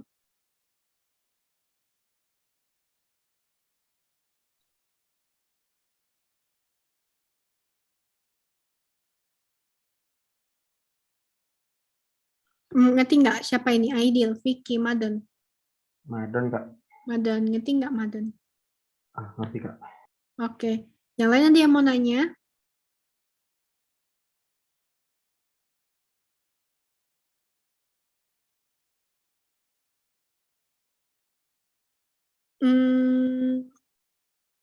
Nggak ada ya kayaknya ya, sudah ngerti ya. Atau sudah pada lelah karena baru habis praktikum, udah jam 9 belum bobo.